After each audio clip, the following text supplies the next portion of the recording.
I'm I'm kind of not looking forward to this. Yeah, I'm kind of not looking forward to this. Is this cricket?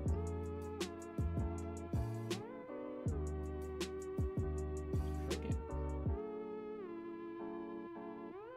Little cricket.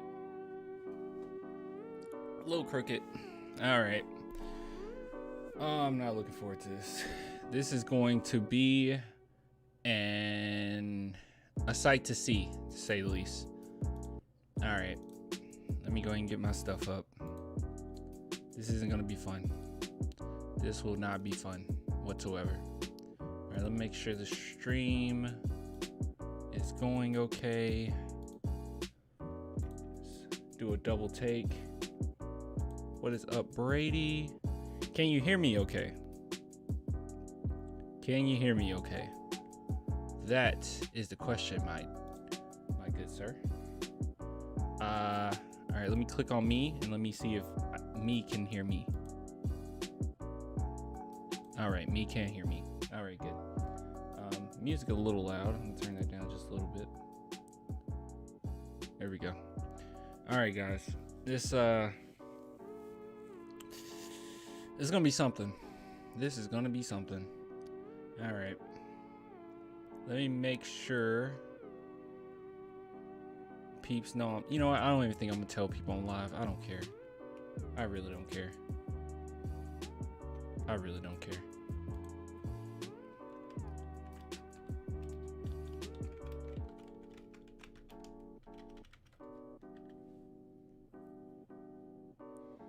All right. I really don't care, guys. All right. So what's up? What's up, people? I know it's just a few people in here thus far. YouTube really screws me over when it comes to my live streams now. Recently, I don't know what's going on with that, but that's okay. I really don't care. As long as I'm watching my Spurs and I'm talking to one person, just one person stay in here, we'll be all right. I felt like something was missing. This is what's missing. Boom. Wait a minute. I'll see which color I want. You know what? I'm cool with that. I want that.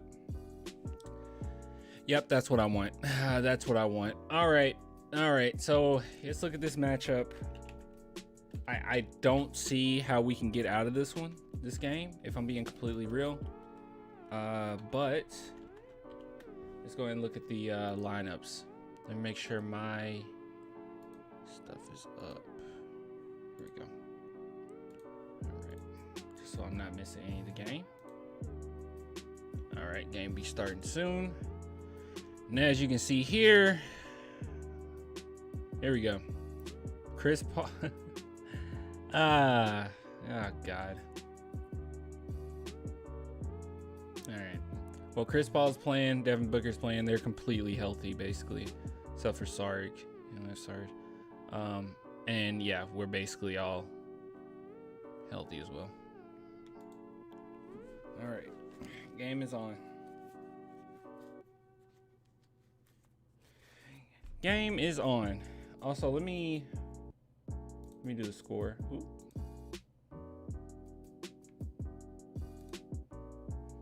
Put that score up. I'll fix it. Let's do San Antonio Spurs.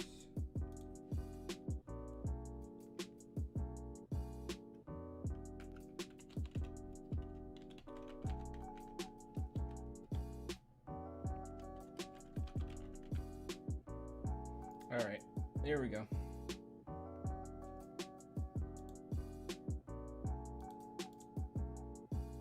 There we go.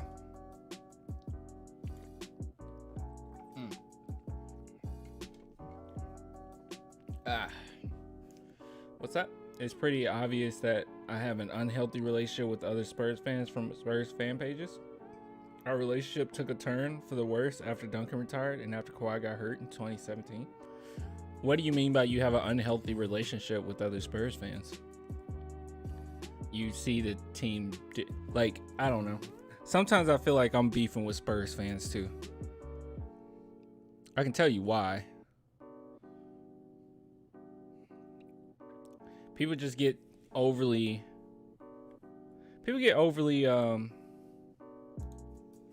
emotional sometimes when it comes to these players, man. Like,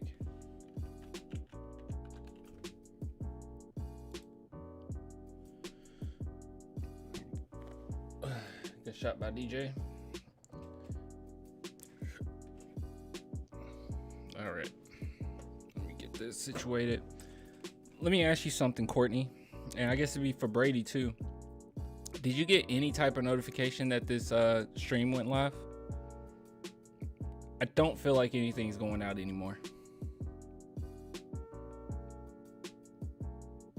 I feel like that's unfortunate. So Derek White just hit a floater.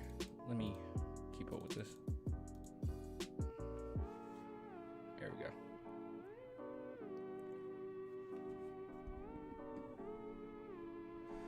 Okay.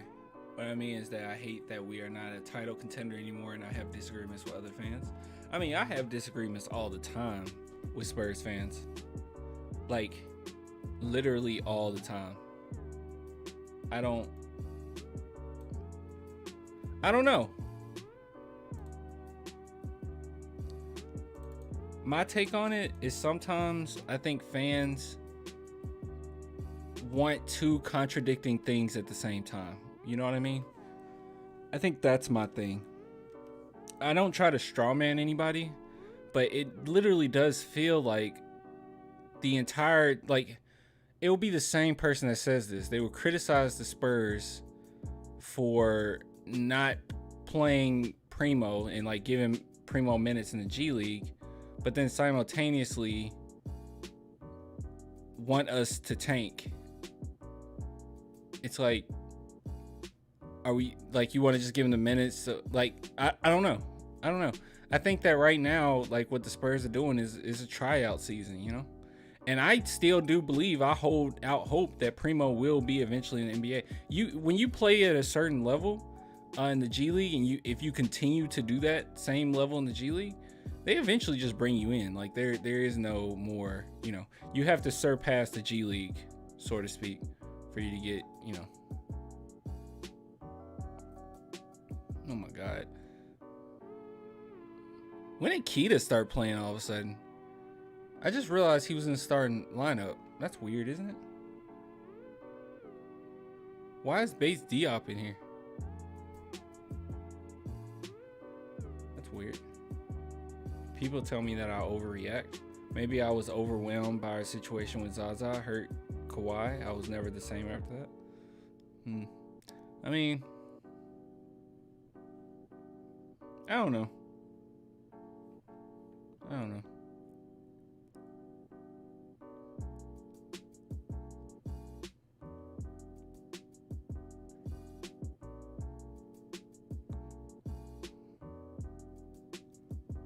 All right.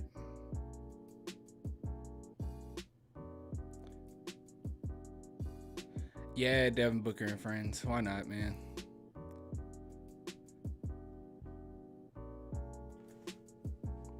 That was a decent pass by DJ. I don't know what's going on with Jakob.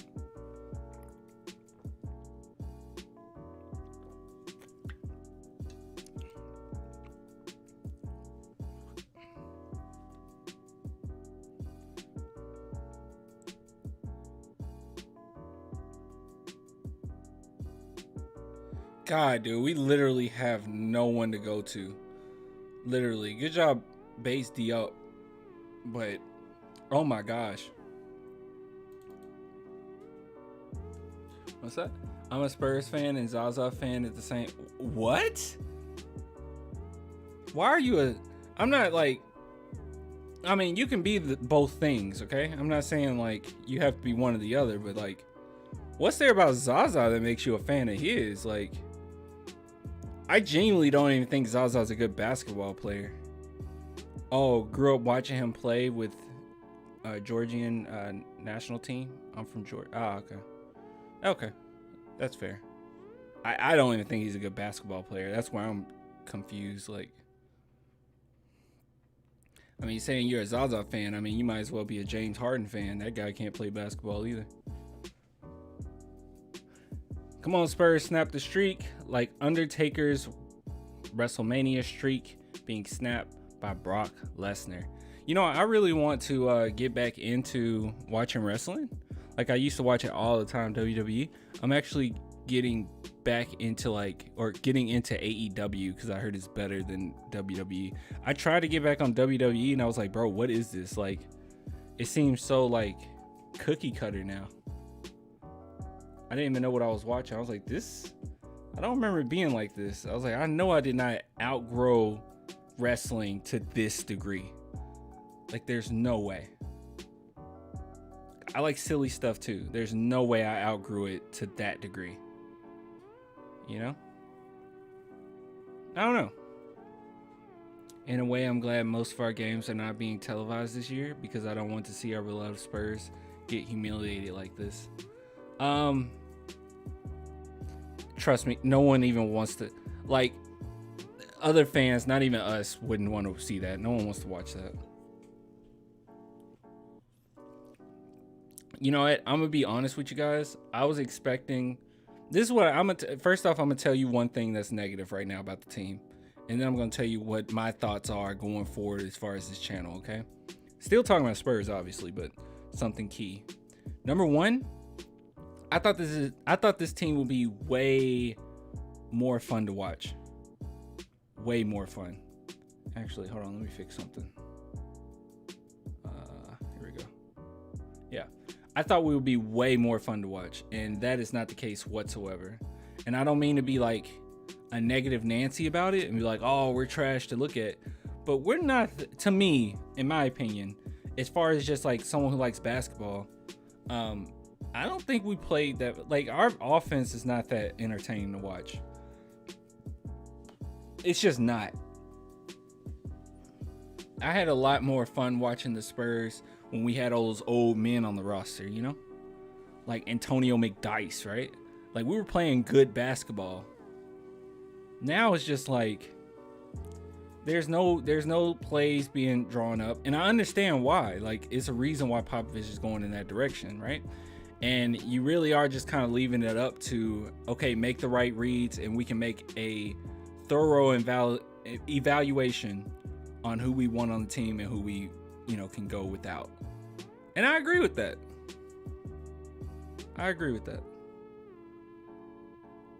So going forward, as far as this channel, what I want to do is, obviously we're going to still talk about the Spurs, okay? Because I don't see us winning many games. I don't see us getting out of tonight either. I'm being honest with you guys.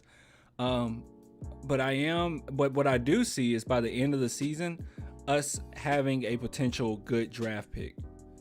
And if that's the case, then I think it's only right if I go into it with the mindset of looking at future people that could potentially be on the Spurs.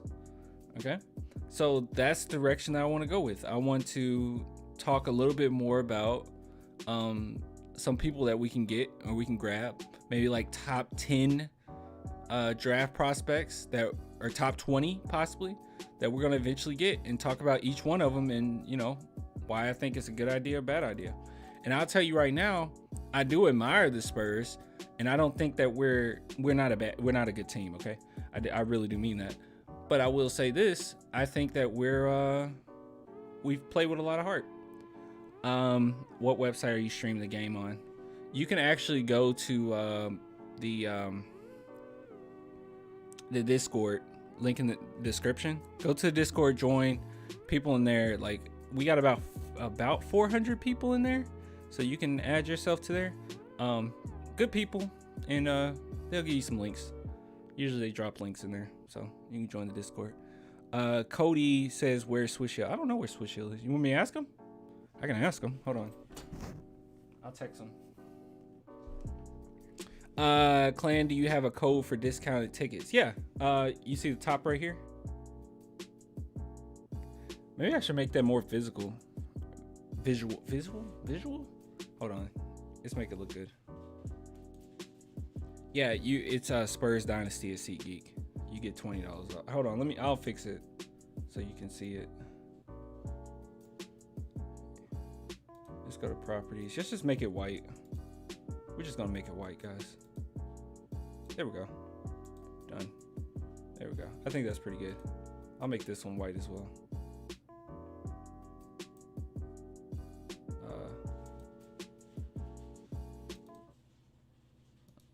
Sorry, you can see all this, can't you? Just give me a minute. I hate that it's showing all this. Hold on. There we go. Good.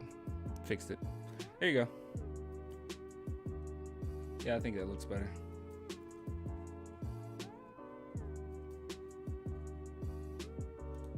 Also, what is this one? Let's copy it.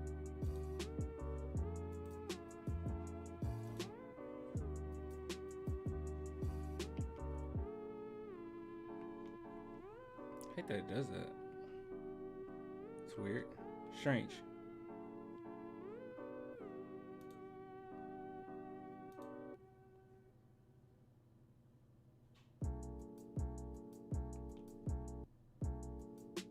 Strange. Anyways, what's that? I like the Spurs better when they had those old players like Michael Finley, McDyess, Ratliff, Elson, Devin Brown, Muhammad. We did have Turkoglu, didn't we? Andre Miller. Andre Miller. Didn't we get him like? When did we get Andre Miller? We didn't get. He was decent. Andre Miller was always pretty crafty. But when did we get Andre Miller? Like 2012? Did we get Andre Miller in 2012? Oh, Andre Miller was 2016? Oh, okay. It was after the championship. I guess I was thinking it was either before or after the championship. Turkoglu, okay, 2004. Was he an old guy in 2000? Turkoglu wasn't an old guy in 2004, was he? How old was Turkoglu? Also, let me... Yeah, I remember Kevin Martin. Yeah. Andre Miller didn't play much at all. I did like him, though. Dude, I have not been keeping up with this score. I'm sorry. I'm just talking. Here, let's fix it. Here we go. Yeah, I remember David West.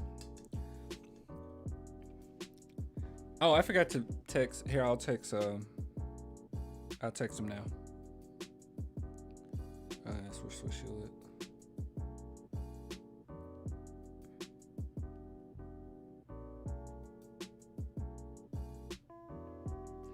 Alright, I told him chat asked what he's up to, so we'll see what Swiss Shield's doing.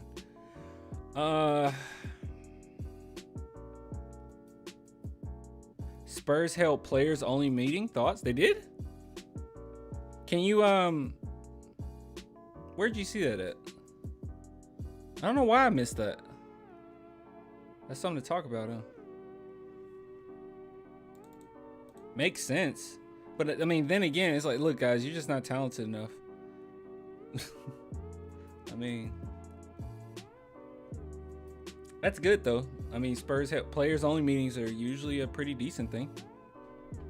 It's not a bad thing. That's okay. That Young talk about it. They held it after 25-point loss against the Wolves. I wonder if he's the one who facilitated it then. It's not gonna, guys. I'm not like a Debbie Downer. Okay, I'm not. All right. I'm actually pleased with what I'm seeing. That every night, just about every night, they're playing pretty tough. Okay, every night. Even games that we have no chance in, they're still there. You know, I'm happy with that. And if we're gonna lose, I would rather lose in that regard than to lose because, like, I don't know, no one's trying. You know. Now that's a bigger issue. So these players still have heart, but stuff like for instance, this terrible spinning floater that Keldon just threw up, right? I don't know what to say to that. You know, like, what do you do?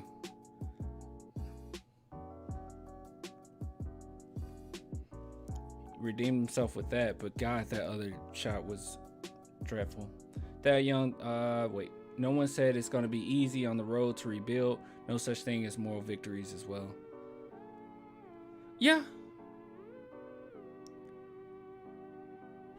Yeah. I don't know. I think people see moral victories as kind of different. Like, I think as a fan, we can have some moral victories, okay? All right. I think players, I don't know. I think as a franchise, as a person looking in, you can have moral victories. I'll see it like this. I'll say it like this. The ground workers, right? Like the Spurs players, the Spurs coaches, there should be no moral victories from you, okay? You should look at this as a loss is a loss. We should have done things better. There was a few things we did well, but we should have done things better. We shouldn't have lost this game. I want to win no matter what, okay? That's how I think that the players and the coaches should view it. Now, as far as moral victories as fans or moral victories as like ownership or GMs, I think that there is something to that. Because I think that a moral victory would be, oh, there's a lot there.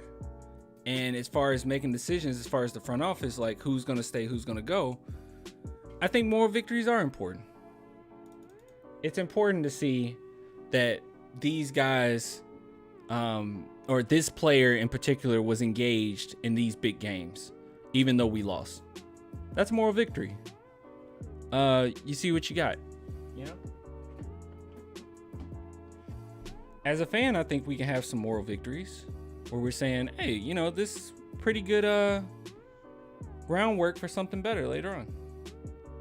But I don't think players should see it that way. I don't think they should say, well, at least we played hard in this game. Like, you know, take what you got, but no more victories for you, okay? I heard Forbes brings up his ring and cussed out every single player. Wait, what? You lying. Where'd you hear this? Is this real? You're trolling. Oh no, White Dog doesn't troll, does he? You don't troll. Where'd you see this? I heard Forbes hung up his ring. Bro, that would be so fun. You know how funny that is? Including Pop. That's just stupid. I doubt that. Sources, trust me. That would be so funny. He definitely won't be playing tonight. He'll be out already.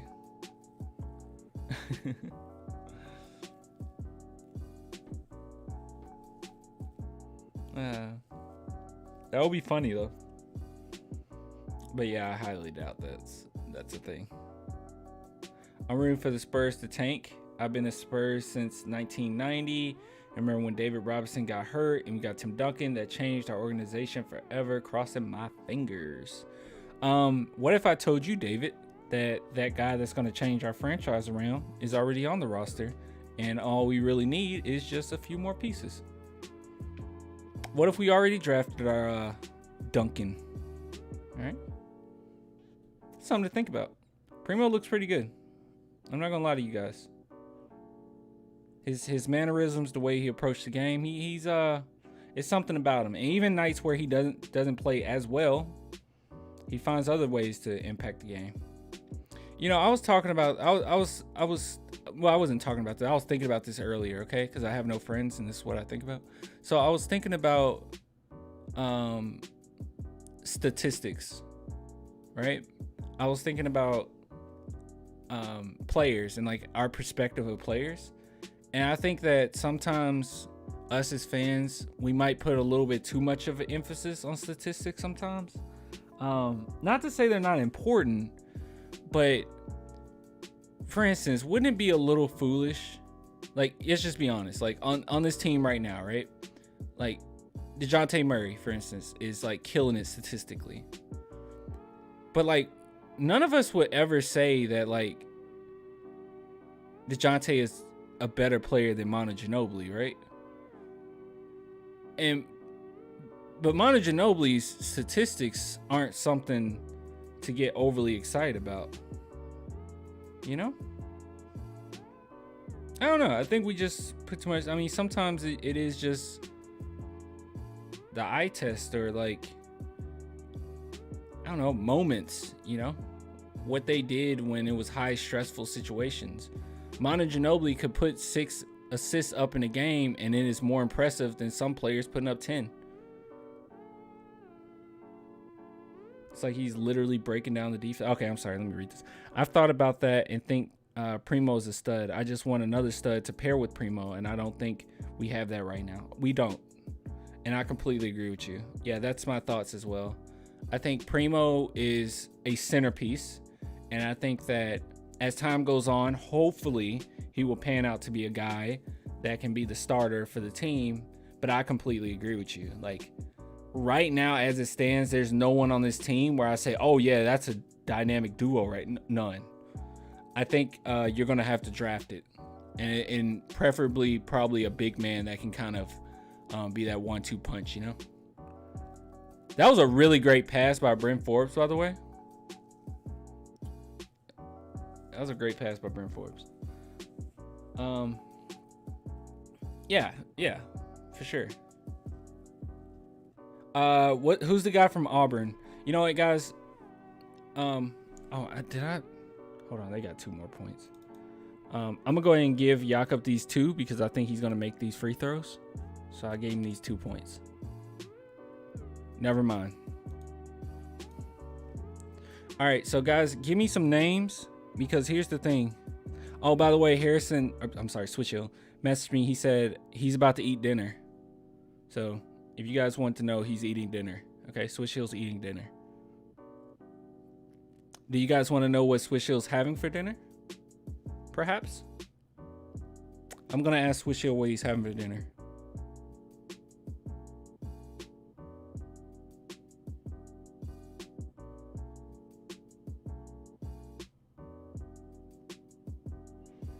All right, I asked him what he's having. Steak and shrimp.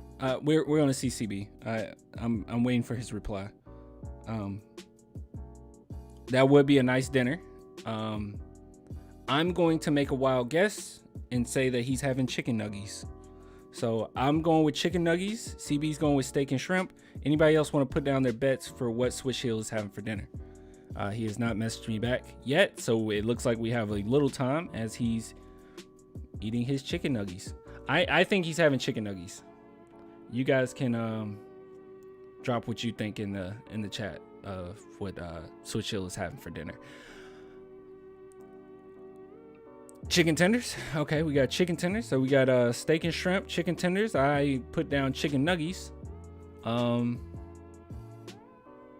Yeah. Anything else?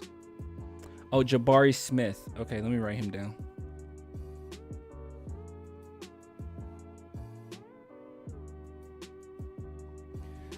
Like I said, I'm gonna be gone from Wednesday to Sunday, so I need to make some type of content, and it's gonna be pre-recordings, and I think that's a good way to go about it. Talk about, yeah. Oh, just realized hold on, guys, my mom called me. Give me a second. Jabari Smith. I'm gonna write down Jabari Smith. I feel like I gotta. No. What do you guys? Hey, tell somebody. I'm about to call my mom. Tell me what you guys think about Chad Ford. I got a message in Discord about Chad Ford the other day, and I don't know anything about him. Yeah, you guys let me know. I don't know.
Give me 1 second, y'all.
Okay. All right. I'm back. All right. What were we talking about before I left? Oh, by the way, if anybody's still in here, Harris or Swish Hill, he's having leftover North Carolina barbecue. So we were all wrong. I guess chicken tendies. Side said chicken tenders, and who else was wrong? Who said shrimp and steak? Someone said steak and shrimp. You're way off. He's having North Carolina barbecue. So, yeah, we were all wrong. All right, I'm gonna be real. Not expecting a lot of people in here. So, if I can get like 4 subscribers tonight, I'll be happy. I'll be happy. Hold on, let me.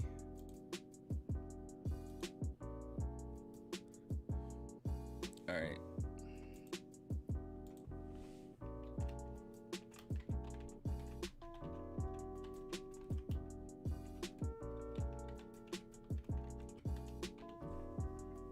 All right.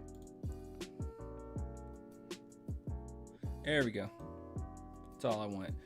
You think Papa's going to be the most game-winning coach of all time by the end of the year? How many does he need?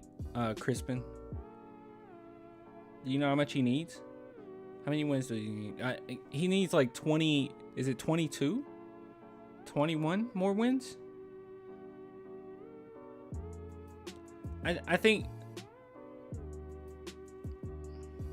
Yeah, you got to tell me how many he needs. He needs 22. Oh, hey, Baru. Shoot. Will he get there? That's a good question. 20. I think we'll scrape away with 22 more wins. But dang, 22 more wins is basically almost 30 wins, and I don't know if we'll have almost 30 wins. I don't know. Will he? I mean, maybe the second half of the season, if our record looks a little better, I can see it. I don't see it right now. Yeah, 22. That just, man, before the season that seemed like nothing, right? Now it seems like a genuine question. I'll tell you this, he's not going to get it anytime soon. It's probably going to be near the end of the season. Let me see. Which I'm expecting Pop to be here next season anyway, but let's see.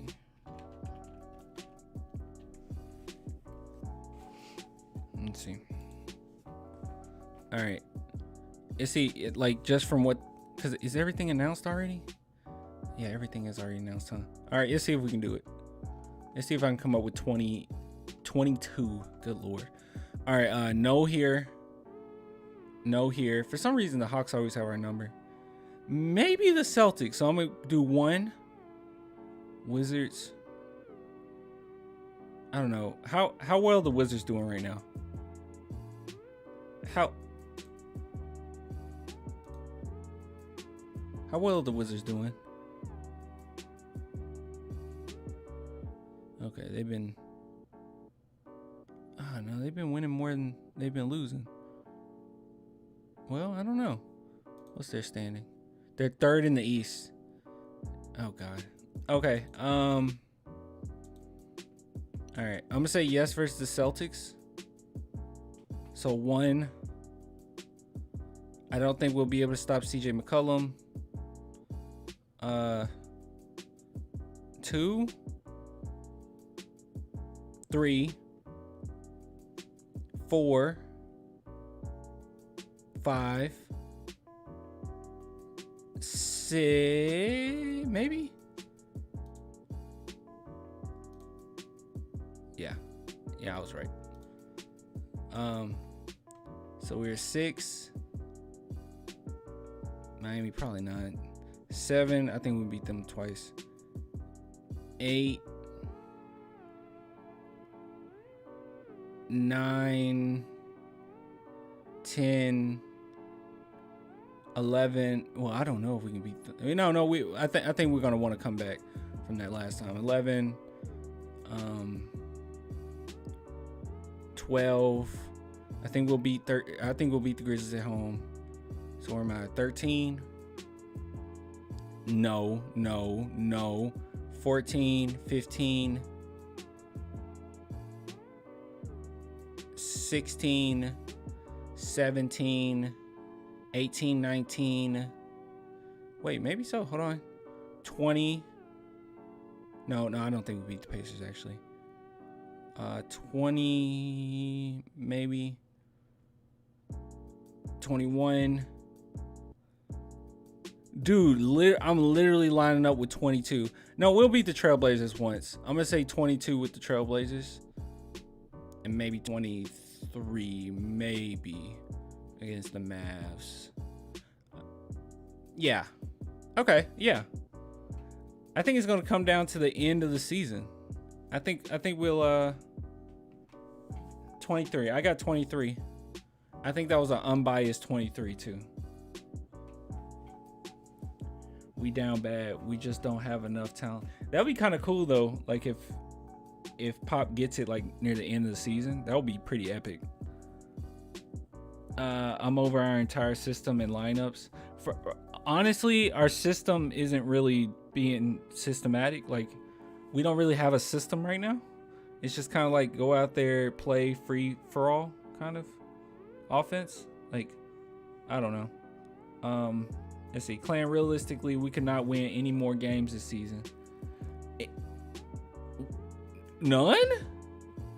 I feel like the ones I pointed out were doable. We wouldn't win any more games? I think that's doable. I came up with about 23. And I honestly think it's probably a few more than that. I think those Grizzly games, I feel like it's going to be a few we get them, man. It's just one of those division things, you know? Like one of those you don't have any business winning, but we'll find a way, maybe.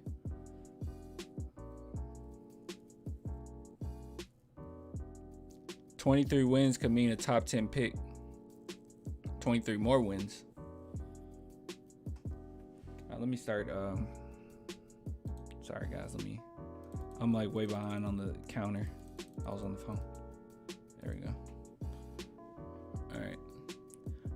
I don't see us getting out of this game at all. Look at Derek White's defense, by the way. That's what I'm talking about. Like, people talk so much trash about Derek, which, yeah, offensively. But his offense is nice. I mean, his defense is nice.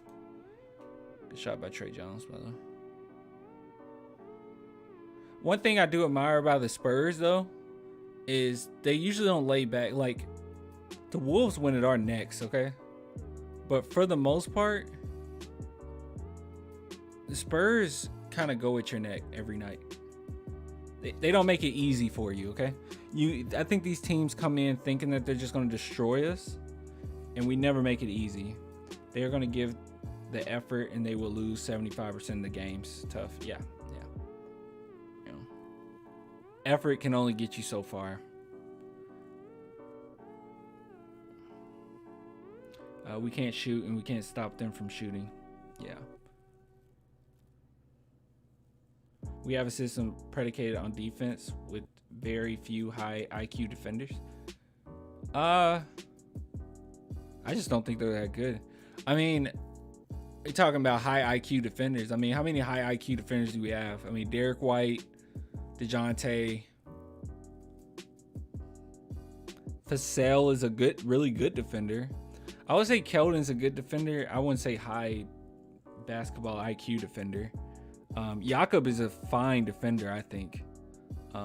Very good defender, I would say. Chris Paul is about to destroy Jakob's ankles right now. Oh, I don't know why he took the and then Aiden put it in.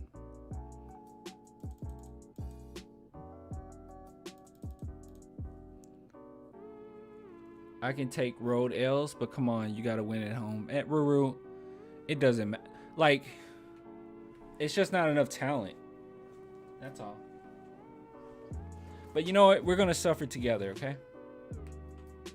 We're all going to suffer together. You guys are not alone in this, okay? We're all going to deal with this together.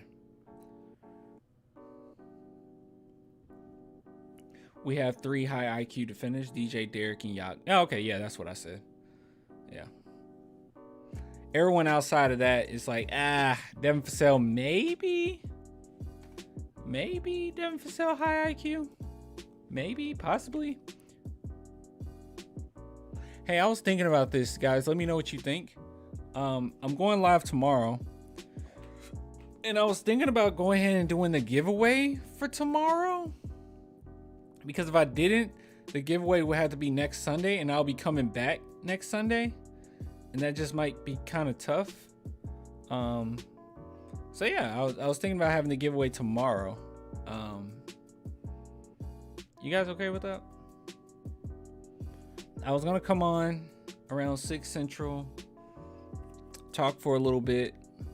At some point, I think it's 7. I'll be on TSR's channel as like a roundtable type thing, but we'll still be streaming here. But I'll be on that channel for a little bit, and maybe doing the giveaway right after that. Does that sound good? Ruru, you give so much to the channel. I might throw you in the. I know that's like against the rules, kind of, but you're basically a Patreon member because you like give like every month something. So I'll probably throw you in there. But then again, I would have to look at everyone who does it. Let me see. what giveaway? Oh, I do monthly giveaways for YouTube and Patreon members. So yeah, if you want to be in the giveaway, you just have to be a YouTube or Patreon member.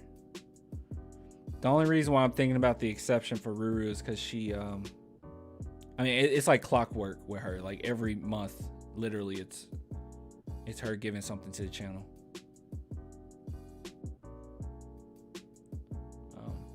But yeah, as far as what I'll be giving away, I don't have anything in mind right now.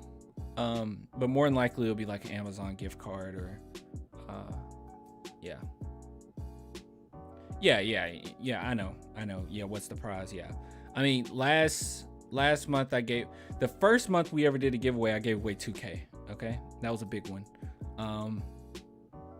The second month I gave away George Gervin pop figure.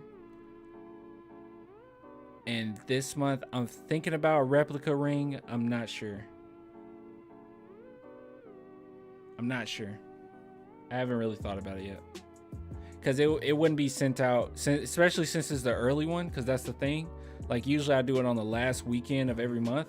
The last weekend of this month would be Thanksgiving break, like that Saturday, Sunday. I won't be back until Sunday, so I don't want to do it then. So I figured that maybe I'll just do it before I leave on Wednesday. So tomorrow night. And then as far as whatever that prize is, I might just leave it up to the person that won.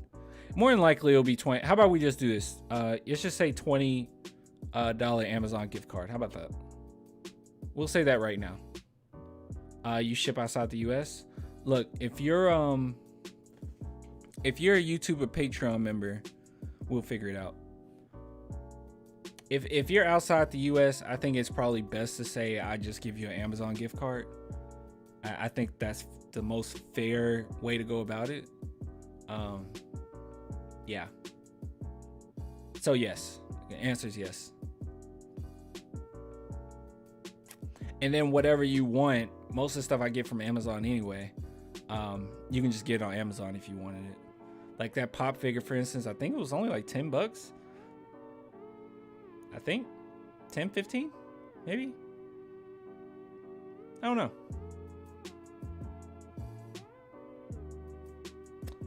What the? I can make a donation for the giveaway that you guys might like. I got an extra hat that they gave at Manu's last game. It says Gracias Manu. That's really cool. You would just be like just willing to give that away as the giveaway for the channel? Are you sure?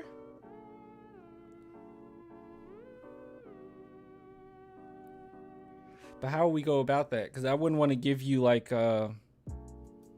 people's addresses. Not that I don't trust you, just I don't think people will want that. Like, oh, let me give this person their address.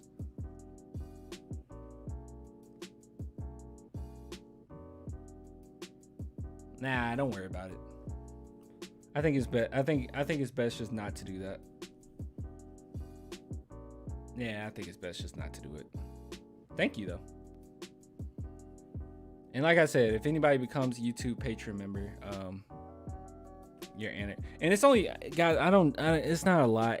It's only like $2. There's different tiers and whatnot. Like you get more giveaway entries depending on your tier, but honestly, anything anyone gives to the channel really supports it.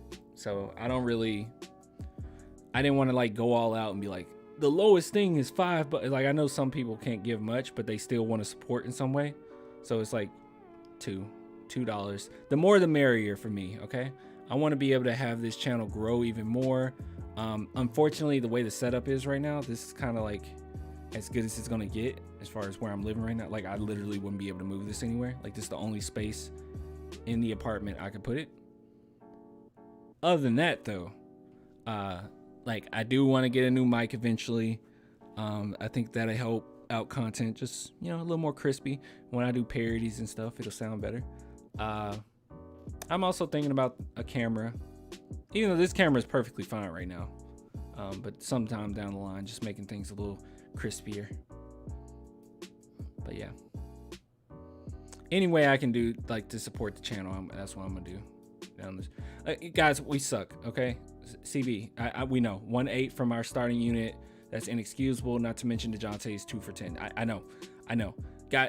And I'm about to trigger. Hopefully Ruru left for like.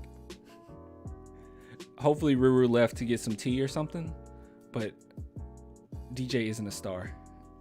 Okay, it's gonna be like this. It's gonna be ups and downs.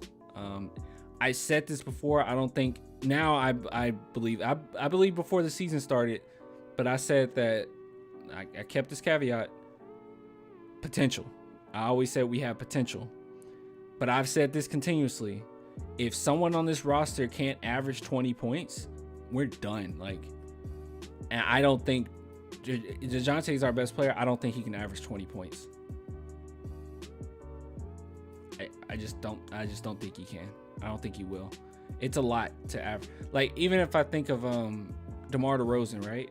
Like, he was our savior last season. Like, every single game we're playing through him, he averaged like 21, and he had games where he played very well. So it's hard to average 20 points per game. I don't think we have a player that can do it. You know, I'm telling you, I know what we got, young guys, but Pop ain't working for us anymore. Stop it. Pop's still that guy, bro. He's still working for us. Pop, it just is what it is right now, you know? And he's been through this. He's been through, you know, bad teams and muscling it out, you know? It just is what it is. It's just not good. I'll tell you this, any coach with talent will look well, like look good.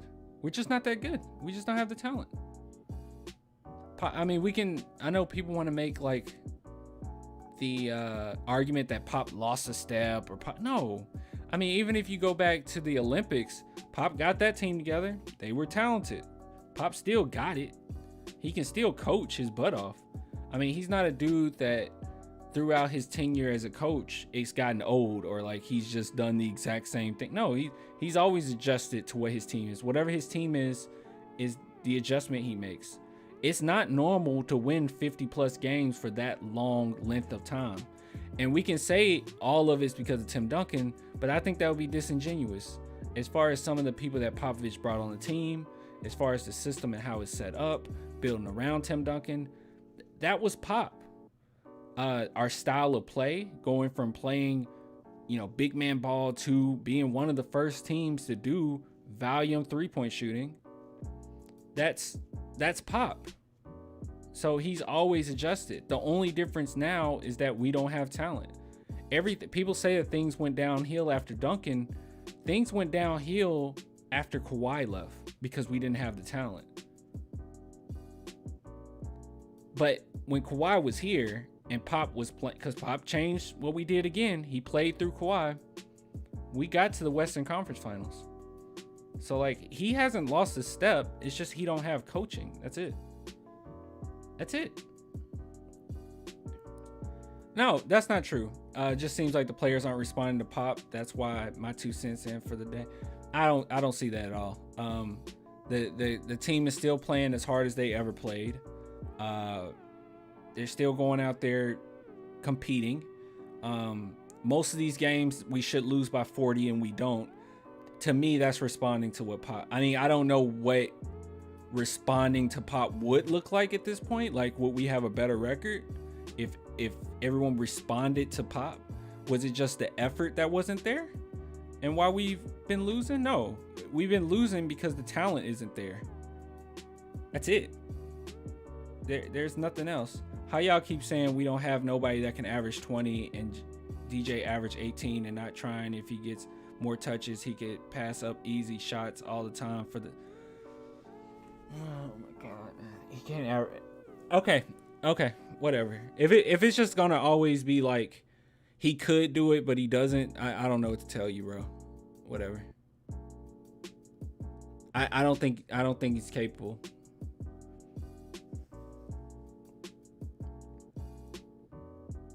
I'm sorry, I just don't.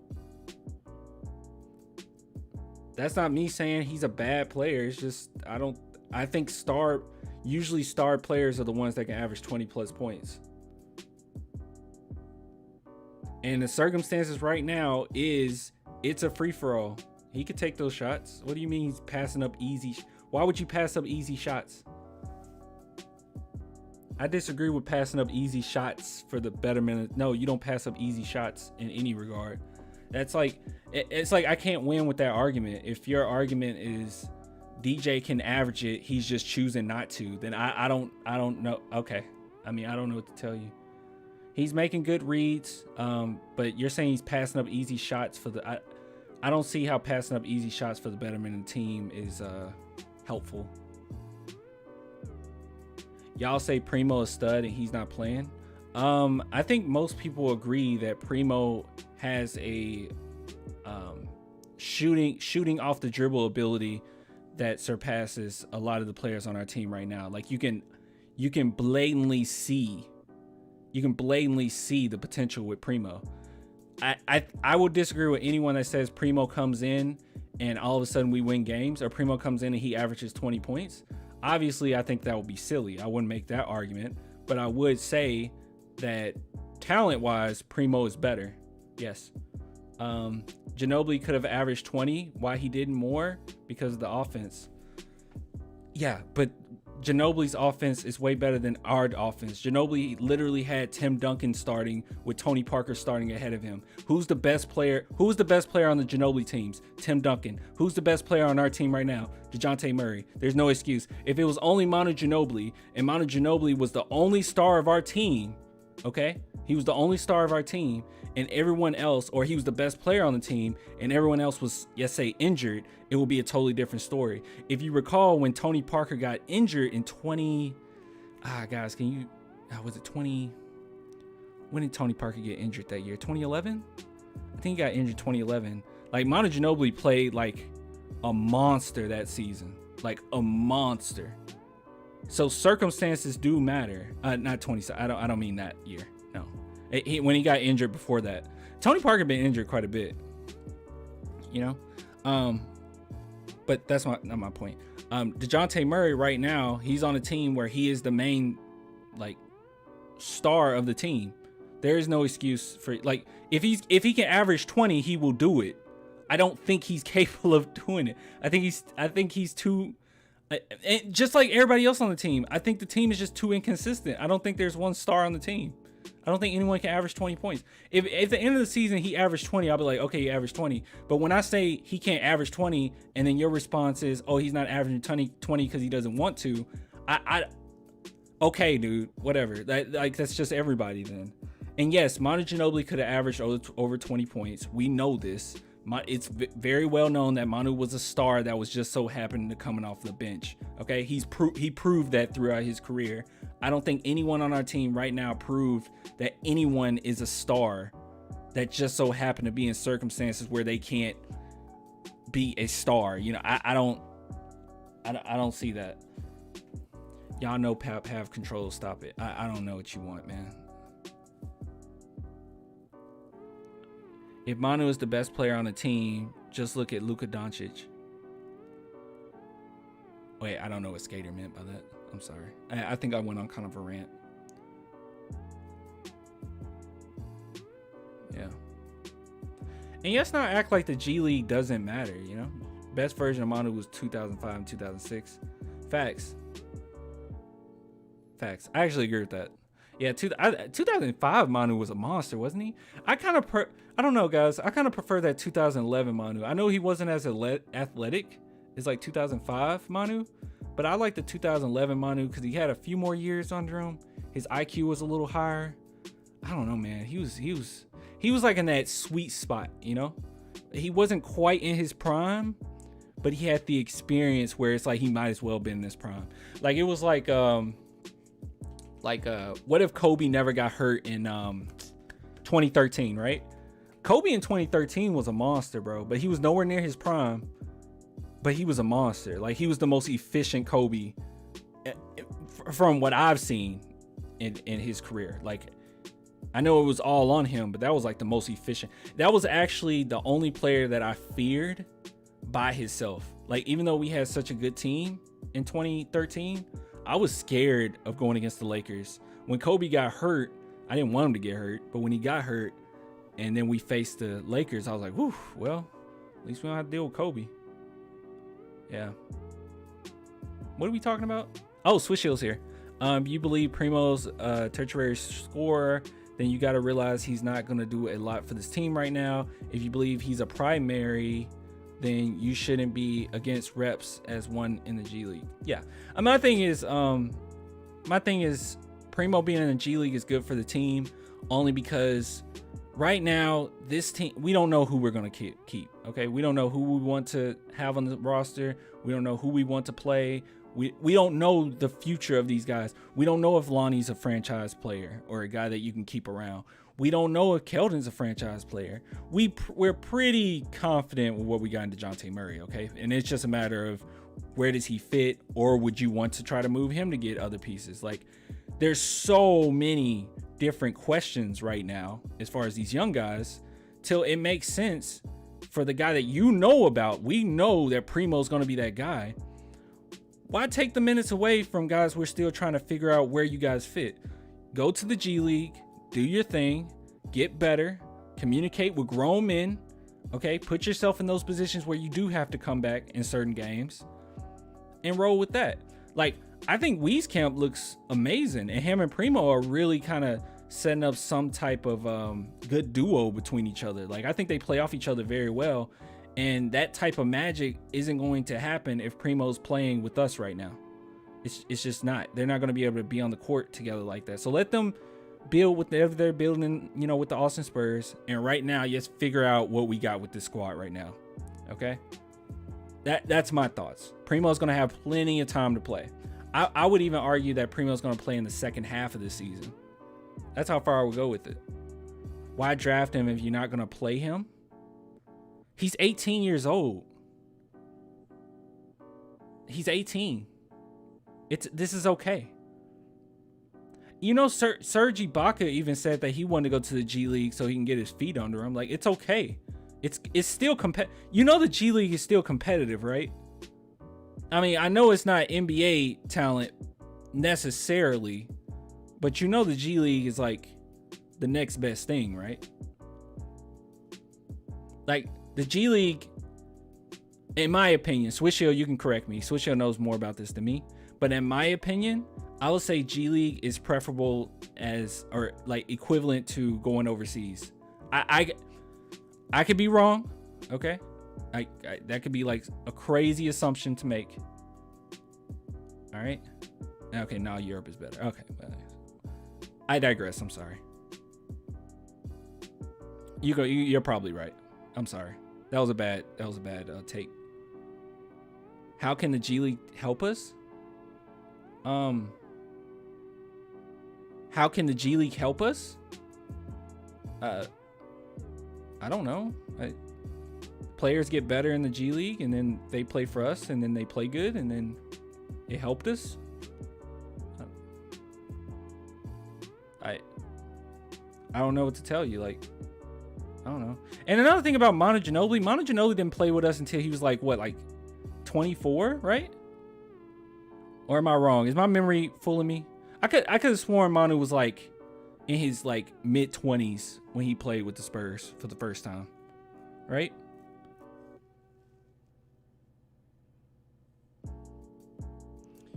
Figure out what we got. No, oh my god.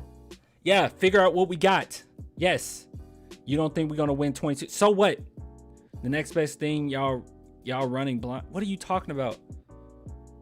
Yeah, figure out what you got. Yeah, you Lonnie's prefer. I mean, really, because he was 24 or 20. I'm pretty sure he was like 20. Was he 25? I feel like Manu was 25 when he played with us. Somebody look that up. I don't feel like it. Yeah, see what we got. I don't see how that's even a bad take. Yeah, see what you got. So by the time it's trade deadline, maybe you want to make a move. Maybe you do want to say, we don't have anything here. Give them some time, because this is actually the first time without veterans, and minus that young, without veterans, that they're actually able to show if they got anything. By the way, I have not touched the score in forever. I have not been paying attention. I don't even know why I got this thing. Here we go. That's better. Oh wait, in and out by Derek White. Yeah, like, do you want? I mean, there's some so you just believe that there's no more questions. So why you got to be old to play? What? Okay, I don't know if you're talking to me anymore.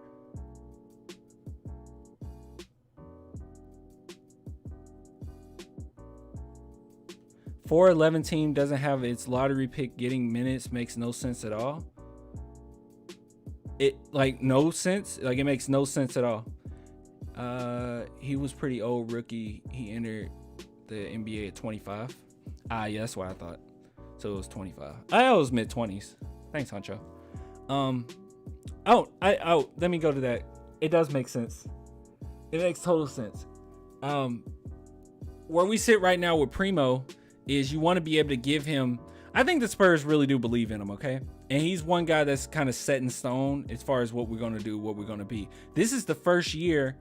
Like, you can make the argument that, we should have rebuilt earlier or whatever. Like, that's fine. That's a fine argument to make. But to say that the G League has no utility to it, I think that's just kind of silly. I think that's kind of foolish. To say that players don't get better under the G League is just kind of crazy.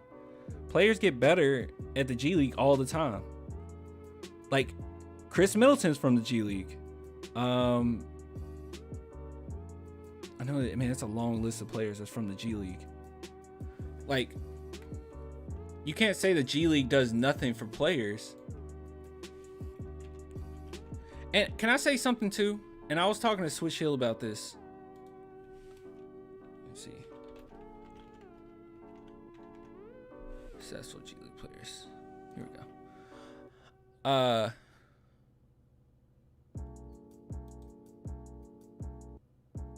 I was talking to Swish Hill about this, but you understand, do you realize that it's not normal that the San Antonio Spurs, like, you want to say that there's nothing to the G League, right? Now, I'm pretty sure, and I talked to Swish Hill about this, and I think we're both pretty sure that the San Antonio Spurs are one of the few teams, maybe the only team, that has so many players still on their roster that's capable of playing that they've drafted. That's not normal. If you look at any team in the NBA, they might have their franchise player from the draft. Everyone else is forgotten about. Now, you might say, I don't know why you would say this, but you might say that's an issue with the Spurs, right? You might say, oh, that's the Spurs issue of keeping around draft picks. But I would make the argument that I think it shows how well they draft and how well they are at developing talent. I mean, think about the Luka Samanic news. Like, when that broke, everyone was pretty like, what? Luka's gone? Blah, blah. Right? Because that doesn't normally happen with the San Antonio Spurs. Almost every, like, think about how many players on our team right now that's from the draft. Literally. It's a lot. That's not normal. Our draft picks get minutes. That's not normal. And that's, and yeah, these draft picks aren't stars, but then when you're picking like 18 and out, you're not going to get too many stars.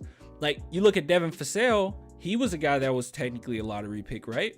Devin Vassell, he played last season as a rookie. He's getting plenty of minutes, especially this season, right? He averaged like 17 minutes per game last season. So it's not like they never play rookies. I think with this case for Josh Primo, I think you can make a genuine case.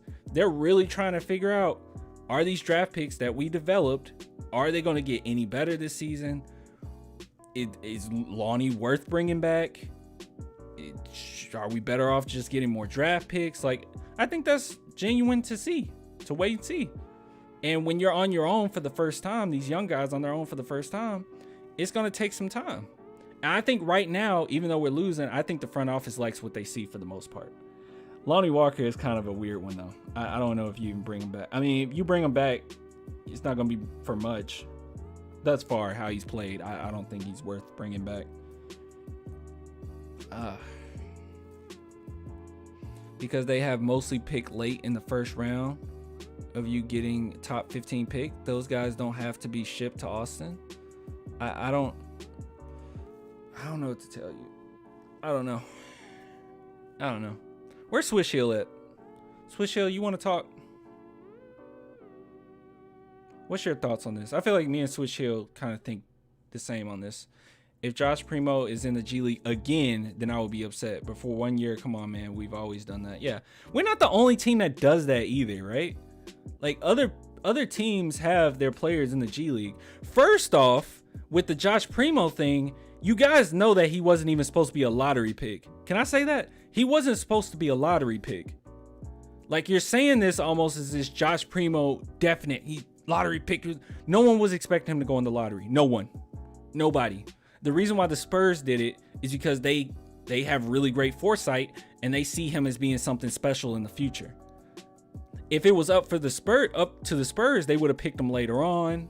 I know the season after he was projected, if he were to get in the 2022 draft, if that's what he elected to do, to wait, then he would have probably been a lottery pick. But he wasn't even supposed to be a lottery pick. So you guys are trying to use that as, like, I don't know, weaponry for your argument. I don't think that's a fair argument at all.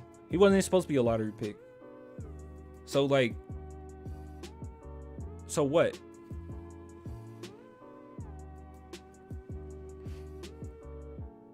The same tired story. People begged for Lonnie to play and he underperformed. They begged for White to play and he's underwhelmed. You can't immediately expect a replacement player to do better. Yeah.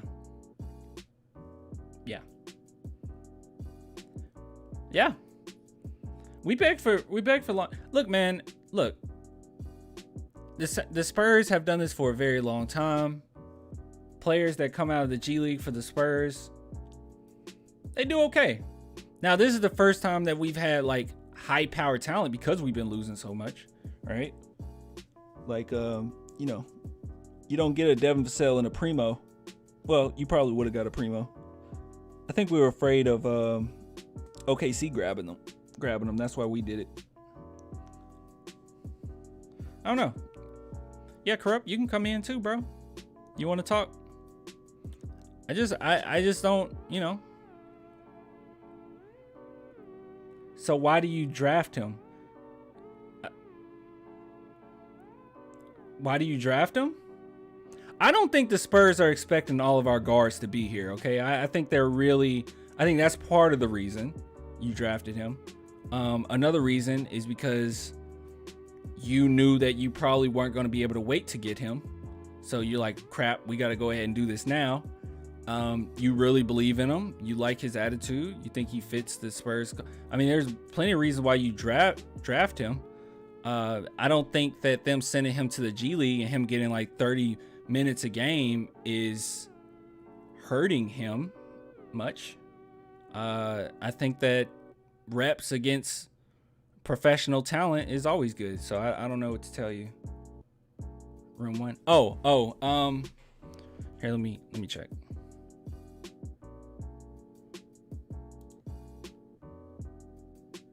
Did I ever make you a...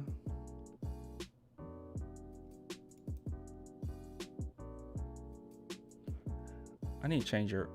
I'm gonna give you special guests as well. There you go. Go to live stream fun section in the Discord and go to special guests. Yeah.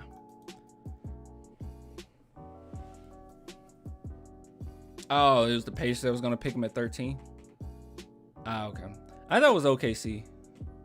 I don't know why I thought it was OKC. Who are some players that are going to be free agents this upcoming year? That's a good question. I don't know.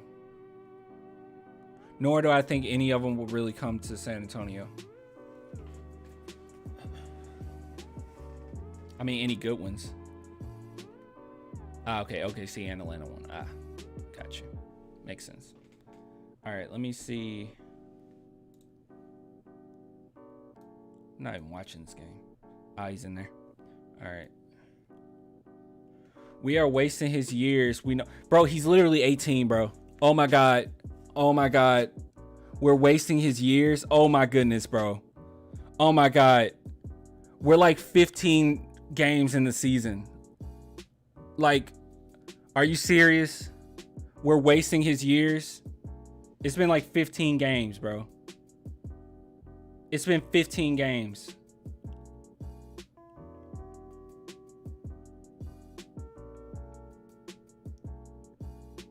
It's been 15. Are we talking about I know we're not talking about Primo. Whose years are we wasting? You want all hands on deck. You want the best players on the floor. Are you making the assumption that Primo's the best player on our team right now? What if he's not? Even though I think potentially he will be. I think that pure talent, I think he has, the most. But what if he's not the best player on the team right now? What if this is the best? What if these are the best players we got right now as it stands? And what if the Spurs know that? Let's say Primo is so good and he's such a great player that he helped us get 35 wins. And we go into the play-in tournament and we don't win, and we're right back in the position we were before. No top 5 pick, not even top 9 pick. What if that happens? Was it worth it? I think the Spurs can make their cake and eat it too. I think you can tank without tanking. You can evaluate the players that you have on your team without completely sitting them.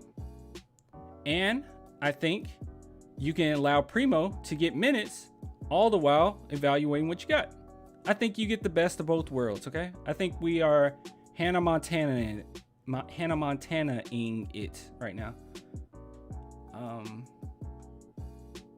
Also, somebody in the chat is posting pictures from the game. Y'all want to take a look and say, God, he's close. Look how close he is. Oh my goodness. God, he's close. Is he at the... Oh my gosh.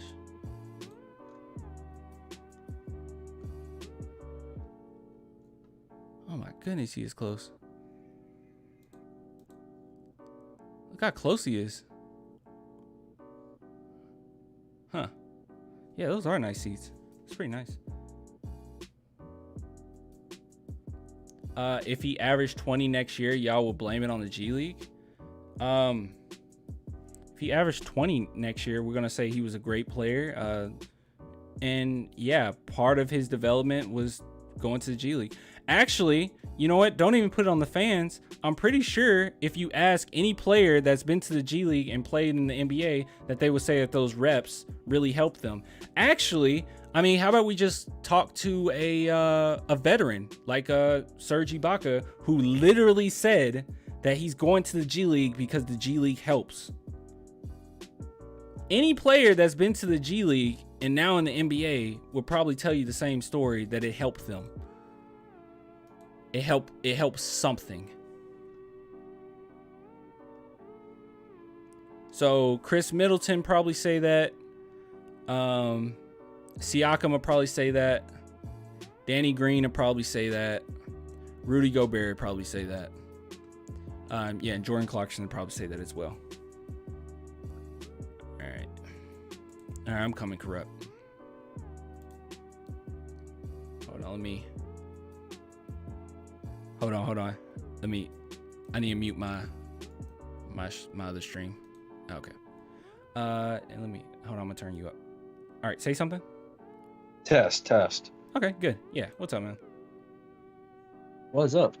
Just chilling. Yeah, I don't know. What's your whole take on this? On the G League stuff? Yeah. I honestly don't think it's that big of a deal. Like, I don't understand why people would get so mad over it. I it's just I don't know. I kind of feel like we have a lot of young guys already that are playing and getting their minutes, right? Yeah. So I don't understand why we need to absolutely play Josh Primo. I'll say this. I think even my thoughts on the, because obviously like the fandom in me, I make jokes about it all the time that I want Primo to play, but like Yeah. I honestly, it wasn't until me watching the G League games, or paying a little bit more attention, and actually watching the position that he's had to be in some of these games, to say without a doubt, I truly believe this. The G League is going to help him. Even the first one of those games, the first half, he played dreadful. Like he did not take over. He was just kind of there, and that was just one of those young guy things. And he just didn't do much. Like he had a bad half. If he would have, let's say he would have played for the Spurs and he had that bad half. Oh yeah. Most people would have. First off, he wouldn't have got back in the game, because he's young and he's making big mistakes. But I think most people would say, "Oh my goodness, Josh Primo might be a bust. Oh my goodness, he didn't look that great when I saw him play." It's like they'll be saying all kinds of stuff. But because he was in the G League and he's going to get his minutes, he was able to learn how to overcome that, go into the second half and completely take over. He's never had to take over or be a primary scorer on any team he's ever played on, or at least in college, because he was like younger than everybody. So like he's never been in that position. So in my mind, it's like, why don't you just sit back and allow him to be in that position with the G League, and it's going to transfer over. I don't know, this whole thing of the G League don't help anybody. I don't know where you're coming from with that. This is still good talent. Like it's not like they're going against scrubs. One thing I do want to point out, which LJ is saying, is like, we should play the best players, and basing on how people are responding to LJ, I'm guessing he's referring to Josh Primo. There's a big difference between the G League and the regular NBA. Almost all of our guys, Lonnie Walker, Keldon Johnson, Lucas Omnett, yada yada yada, have looked just like amazing in the G League. They've looked good in the G League, just like Josh Primo's now. Lonnie's a great example that you said. Yeah. Yeah, so it's not like what has he proven, right? Mm-hmm. Over the other guys that he should get minutes. I mean, yeah, the other guys are struggling, right? Mm-hmm. But a lot of these guys were in the exact same position, right? Mm-hmm. As Josh Primo is now. DeJounte Murray. If I'm not, DeJounte Murray was in the G League, right? I don't. You guys, for a little bit. I think he did have some playing time there. I think he was in the G League, and then the year after that, he was like playing good minutes, and then he got injured the year after that, I think. Oh, okay. I mean, I might be dumb. The year before he got injured, he played a lot. The year before that might have been the G League. I don't know. Swish Hill would know. I'm gonna be lazy. I'm gonna let Swish Hill answer it. I think he played in G League. We'll get back to that. Even Devin Vassell, right? Last year, he didn't really get that many minutes. Now that I'm like remembering about it, like compared to he had more minutes than like other players did, but that was also because we were coming off like a COVID type year, right? Yeah, I don't think we also didn't sign players in the off season like we did this year. Yeah, so I don't even know if it was an option for him. Wait, DeJounte was in the G League most of his rookie season. Yeah, that's what I thought. Yeah. Well, there you go. I mean, that will be part of... DeJounte Murray would not tell you that, the G League did nothing for me. I think that's silly. I think they learned so much in that professional setting as youngsters that helps them further on in their career. I mean, the only type of players that I think the Spurs wouldn't send to the G League is like... Top 5 picks, exactly. Those would be the ones where it's like, there's no way they're going to the G League. Like, I mean, it would be silly. When did the G League even? Well, it was D League. When did that become a thing? When did that come out? You guys know? The G League? It was the D League before.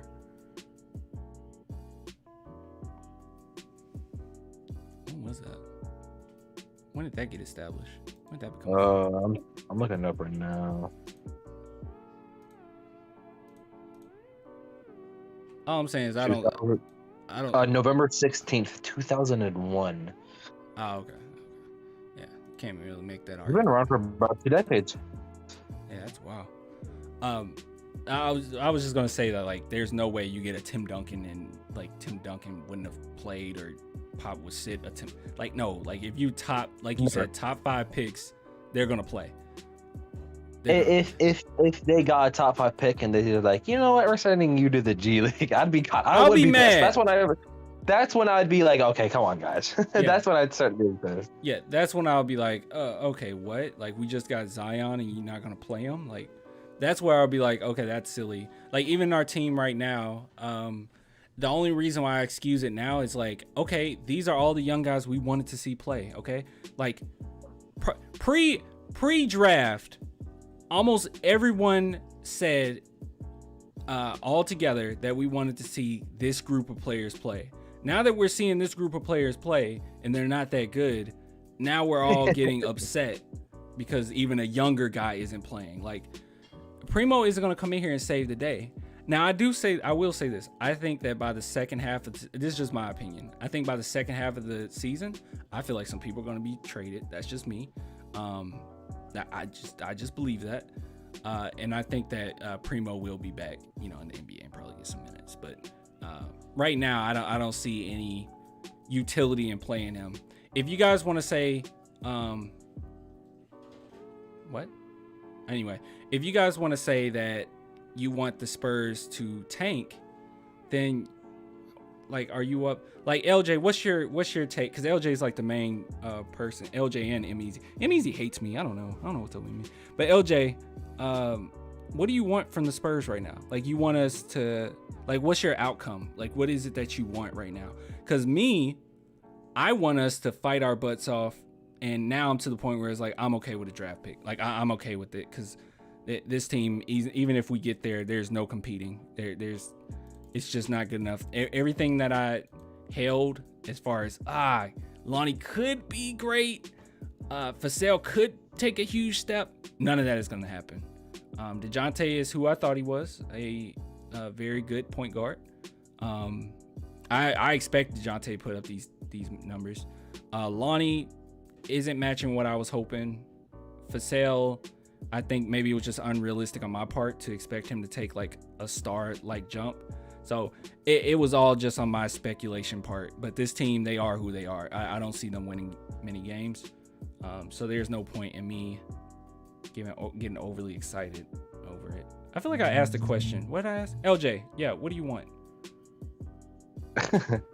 Like, I think Vassell. I think Devin Vassell has shown that he can definitely be something. Lonnie Walker has been disappointing. I don't know what we could do at trade deadline with Lonnie Walker. Honestly, I just don't know what we could do. His trade stock. I don't know. I just don't know. Might have to just let him walk. And then I see somebody saying, why not just play Josh Primo over somebody like Lonnie Walker? I feel like it's one, Lonnie Walker is still pretty young. He's like, what, 21, 22? Yeah. And it's contract year. And two, Josh Primo, again, first off, like Clan said, he was not supposed to be a lottery pick. I didn't even have him in the first round when I did my thing. Yeah. And secondly, he is the youngest guy in the entire draft. That draft. Yeah. We drafted him because because he shoots very well, yada yada, but he's also a lot of potential. That's why we drafted him. So why would we put a guy like first off, Lonnie Walker's better than Josh Primo right now. Let's just get that out the way, guys. Yeah. Lonnie Walker right now is better than Josh Primo. Josh Primo is a lot of potential, so why not put a guy in potential to blossom in the G League? Like literally, I don't understand why everybody's so mad. We're doing exactly what we did just every other time. Yeah, and the reason why people are mad is because they have to notice it more often because we're not winning games because we don't have like stars. I think with Lonnie, I don't know. I'm on the fence with that one. Lonnie's better than Primo. I think NBA wise, when it's all said and done, you probably get more utility out of Lonnie. I feel like, man, I feel like even in the next year that won't be the case at all. I think Josh is gonna shoot Yeah. up as far as like, yeah. I think, Hey, people have been. huh? Yeah, I was gonna say people just changing the year, bro. Just one Yeah, year they're this is just this role player that barely gets any minutes. The next year they're stars. It right. happens. It happens. Yeah, But it's just that like honestly, here's how I picture it. Right, a lot of these people are saying let's play Primo, let's play Primo, let's play Primo. But let's be completely honest. If Primo came out in the NBA and played bad his like first game, people would be like, no, send him back to the G League. You know what I mean? yeah. Like people are just so like they just jump over like they just jump to one side really quick. You know what I mean? They just jump Mhm. to like they're just like, oh, this player's bad, and then one game happens and they play good. No, this player's really good. It's just people. Mhm. It's just how we are. It's just Spurs fans right now. It's Yeah. just Spurs fans. And he said, and I'm sure, I mean, that's a fine case. We know how good Devin Vassell is because Devin Vassell is playing. I mean, sure. Yeah. I mean, but I mean, it's not like in my opinion, it's not like Devin Vassell is just like lighting up the league right now. I don't think Devin Vassell is playing that phenomenal. I think he's still learning a lot. I don't know. I guess. I don't know. Josh Primo's 18. I don't think that's really like necessarily comparable. I think Devin Vassell. I don't know. That's a tough one. I mean, even their positions. Well, they're kind of the same position, right? Devin Vassell's kind of a shooting guard. I don't know. I don't know how I feel about that take. I don't know. What was the take? He's basically saying that we know how good Devin Vassell is because he's playing in the NBA. So he's trying to use that against with Primo. I mean, I feel like we know what we got with Devin Vassell. Like Devin Vassell also played in the summer league this year, right? I just don't know what you want. You know what I'm saying? Like, what do you want? You just want, because you're saying you want the best players to play, and you're making the assumption that Josh Primo is the best player, like one of the best players. What? Why do you want? No, I'm just trying to see like why do you want that right now? Like, why do you want the best player? Are you saying it so we can win games? If you're trying to make the argument that it'll develop Primo way more, I won't necessarily say that. I think that we have so many guards that have kind of earned their right to be, at least get the opportunity to be the leaders of the team, that I just don't think that it's necessary right now. Like, I think DeJounte Murray has earned his minutes to try to prove it.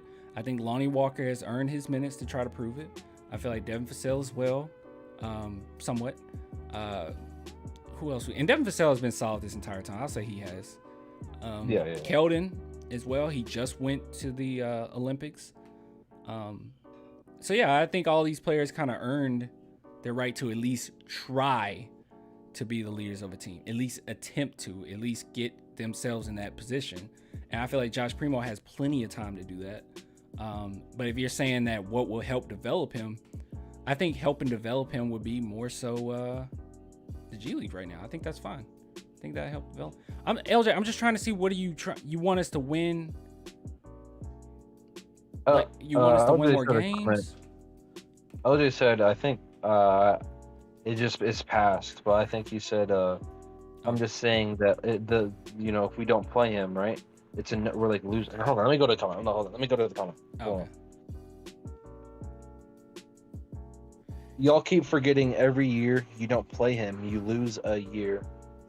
You lose a year with your other best players. I don't know what that means. I don't know what you mean. Is he like? I don't understand. Okay, if he's saying Primo is, yeah, I don't understand. Maybe he's saying like Primo is gonna as long he's saying we're wasting time with our other players because Primo's not playing with them. But what if the other players, if Primo plays with them and they still lose? Is that still wasting time with the player? Like, whose time are we wasting? We don't have a superstar or a star. Yeah, whose time is being wasted here? Like, I understand if you were saying like we got Kawhi right now and we're not building around, like we're not even trying. Like, that's fine, but like whose time are we wasting? First off, these guys are grown men getting millions of dollars. They're not wasting their time playing, and they're playing basketball, the sport they love. They're not wasting any time playing with us. And second off, if they want, some of these players who are going to get traded or are going to leave, this is their chance to prove that they can be a role to another team, which that if that's just a championship team or a starting role on a bad team. This is their chance to prove that, or this is their chance to prove that they can be a central piece for our rebuild. They're not wasting any time. These players are not wasting time. That's a great point. That was kind of my point too. Like, you're not really wasting time. This season is the opportunity to know. Like, there's no star that you're wasting their time with. There's nothing that you're really wasting. This is the time to prove it. Either show out or shut up. So either these players are going to be part of what we end up building with Primo, or they're not. But this whole idea, like, let's just say Primo, because I think Primo is good. So let's just say he's like phenomenal rookie. Okay, let's say like rookie of the year type talent. So he plays and we scrape some wins, right? Let's just say he's that good. I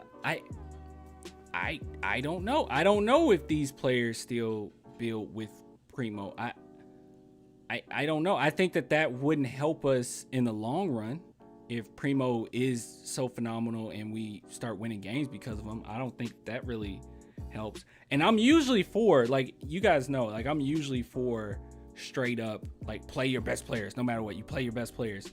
I just don't necessarily think right now I have a clear picture of who the best players are, nor do I feel like the Spurs are overplaying players that they shouldn't. Like, even Bryn Forbes, I don't feel like Bryn Forbes has played that much. I mean, I can look at this. Let's see. I mean, I've watched all the games pretty much. I don't see Bryn Forbes a lot. I just don't. I will say this. LJ, you are correct that the best way to get experience is to actually play in the NBA. But it's not like I don't think Josh Primo's is just gonna never play. I'd be surprised. I'd be honestly surprised if Josh Primo doesn't play minutes in the NBA at some point, at some stretches of the year, because he was, I think, a little bit over. He was a reach a little bit, but he was still picked in the lottery, and this is still a young team. So Josh Primo is going to get some minutes this season, but I agree. But like, he shouldn't play most of the time. He really should. Yeah, I mean, if you're saying he's taking, that's actually what I've been saying. I still stand by that. LJ, maybe we can like meet halfway. Because I do believe that Primo will eventually play this season. I just think he'll eventually play. I think just right now as it stands, it's just a matter of, seeing what we got. And I think that the Spurs will make some key decisions before the trade deadline. That's what I think. That's my take on it. And then I think that by that point, they're like, okay, obviously we really suck. Now we're just, full on saying, all right, Primo, you showed some promise in the G League. Come over here. You see what you can do in some NBA games. Yeah.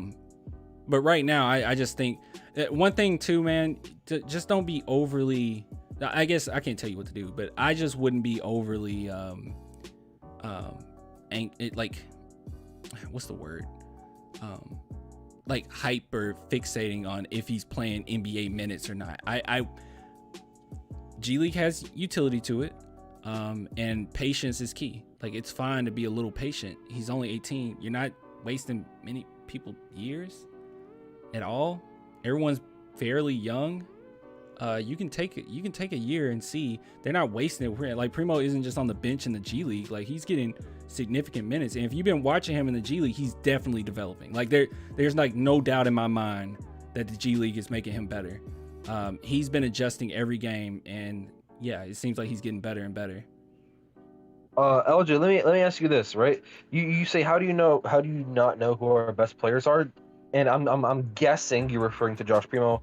Tell us how Josh Primo right now, and you can just say Josh Primo's better than certain guys like Lonnie Walker or Bryn Forbes, because the G League is not a good enough source to be like, yeah, he's better than that. And even then, there must be something in like camp where it's like, I don't know. I just feel like if he was that good in camp, right? If he was that good in the summer league and preseason, yada yada yada, he might be getting more minutes. Honestly. Yeah, and in these 15 minutes, and this is even, I mean, there are some games where I remember him not playing much at all, but you can see here, Bryn Forbes is averaging about 12 minutes a game, if that. Like, this is the least, like, he hasn't, last time he was with us, he averaged 28 points, or 25 points, actually. The least amount of points he ever averaged, or minutes he ever averaged, was about 8. Yeah. And yeah, so now he's at 12. I mean, he's barely playing at all. And if you see 12, that don't mean a 12 minutes per game every game. That means the games that you played well, you were in there for a little bit longer. And the games you haven't played well, you were in there for like 6 minutes. Like, that's what that means.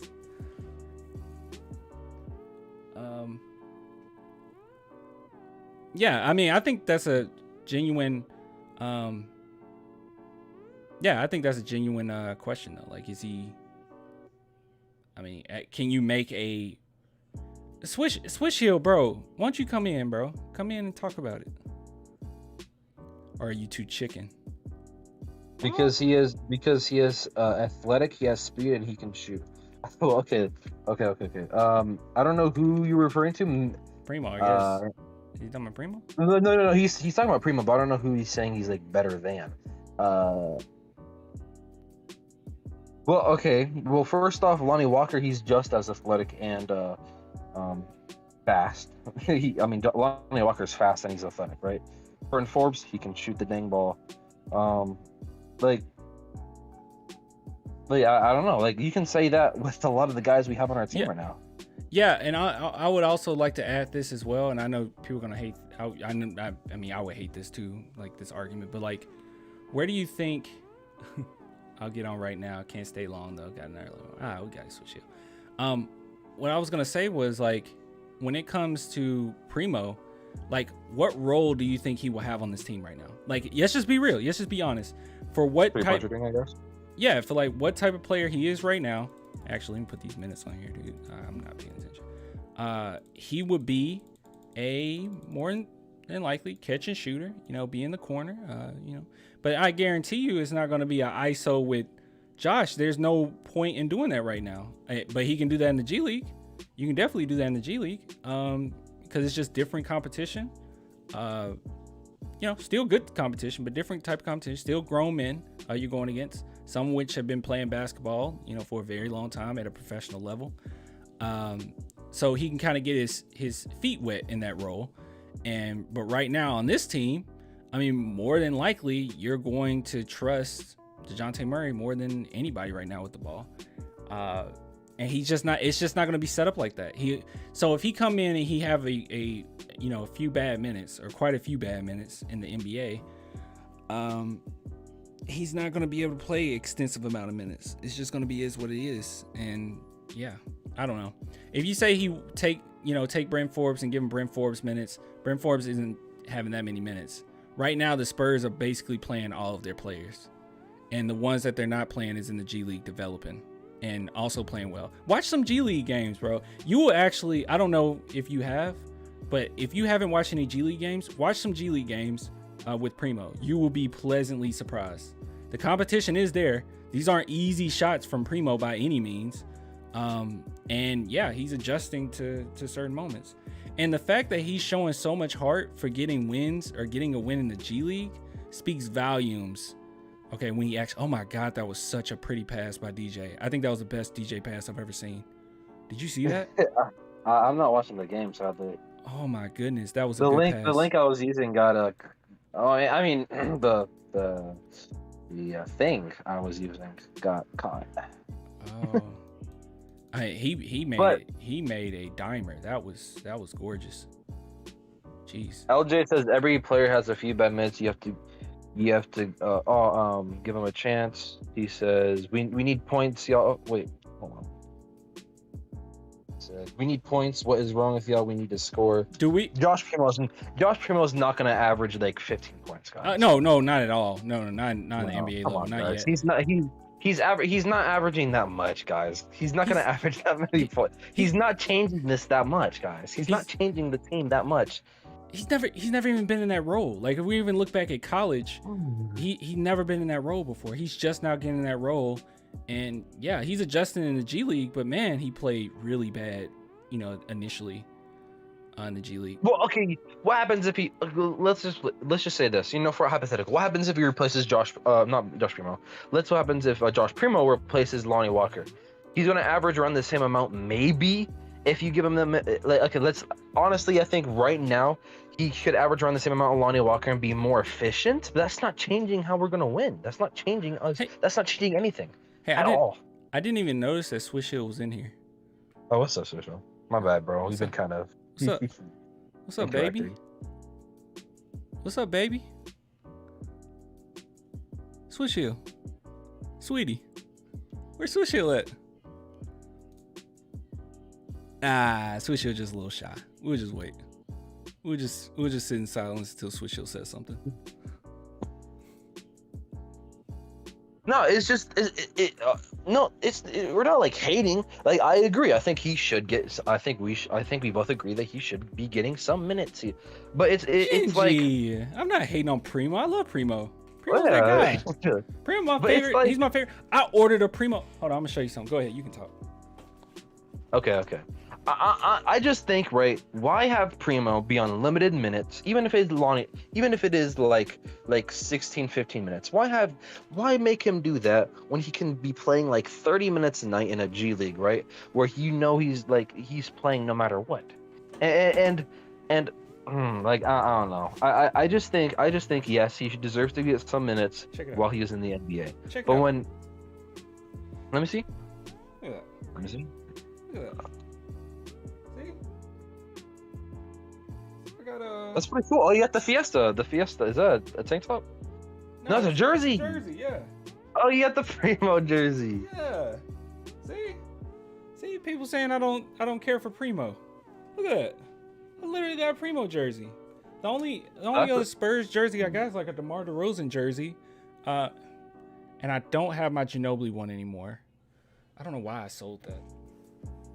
I think low key, I think a lot of this does come from the fact that we don't have DeMar DeRozan. Speaking of him, Yeah. Because with DeMar DeRozan, we did get more wins. Like DeMar DeRozan was the reason, and look what he's doing with the Bulls. He's now like a top He's 5. that guy, bro.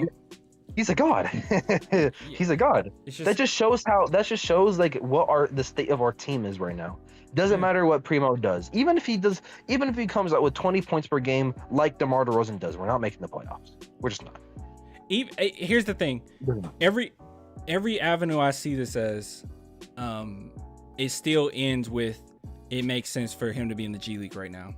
Now, maybe not the entire season. Maybe when he plays above the G League, because that's the thing. He's going to have to continue to play above the G League for me to say, oh, yeah, easy. Like, because right now he's still struggling here and there offensively. Like last game, I think he only had like 11 points. So, but with that being said, if Primo continuously, works above the G League, then I'll say, okay, yeah, obviously he needs to come.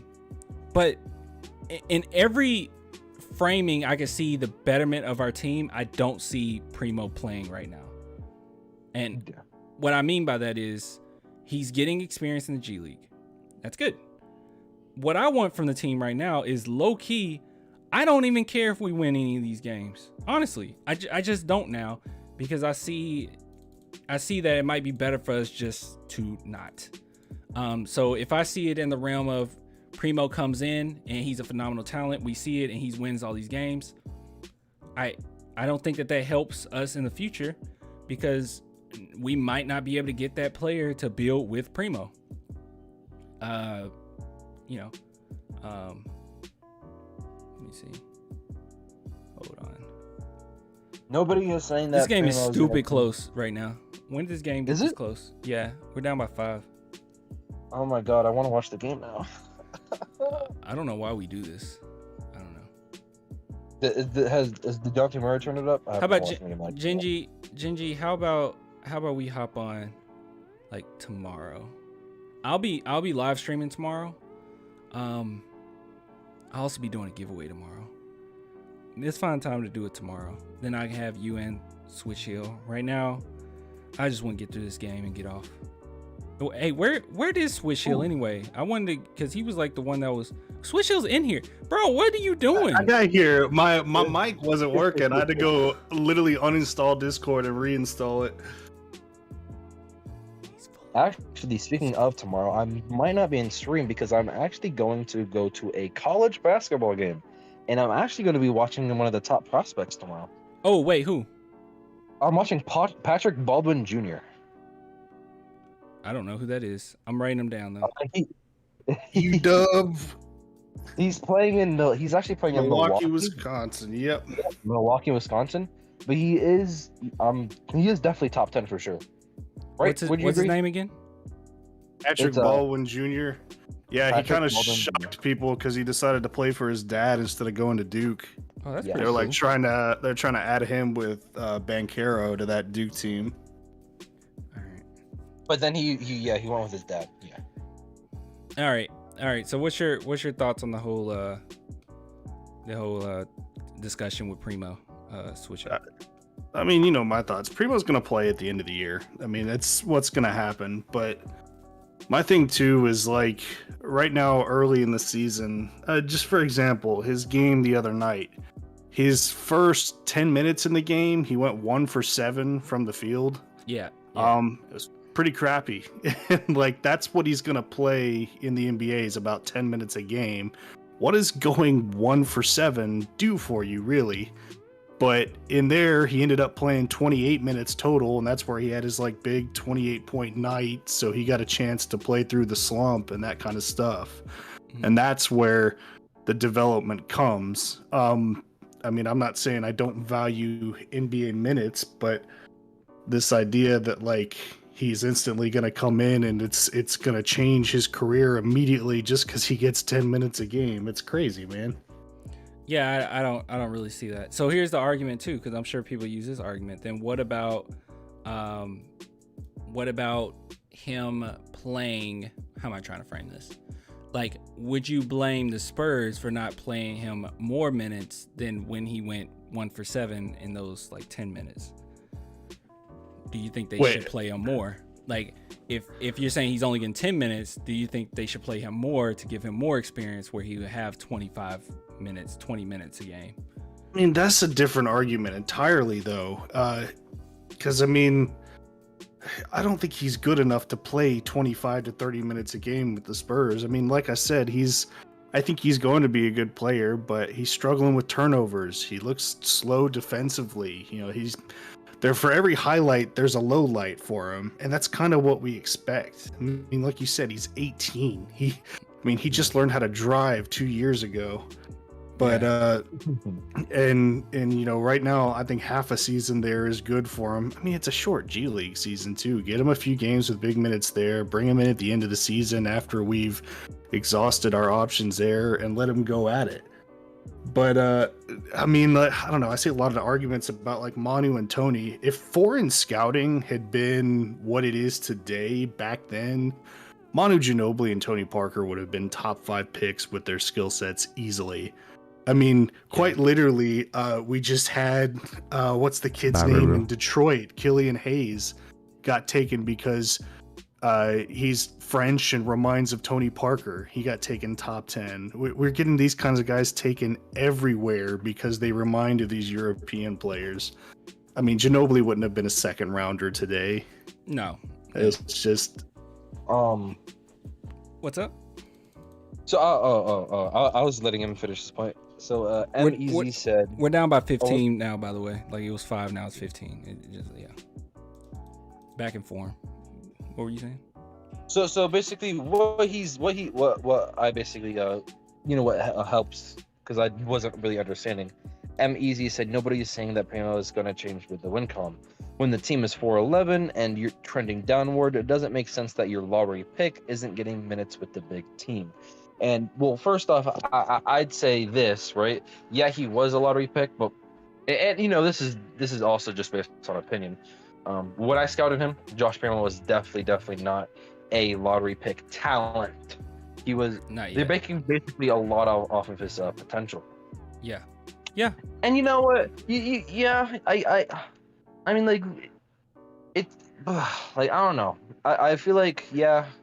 It's 15 games. Okay? He's played in the preseason.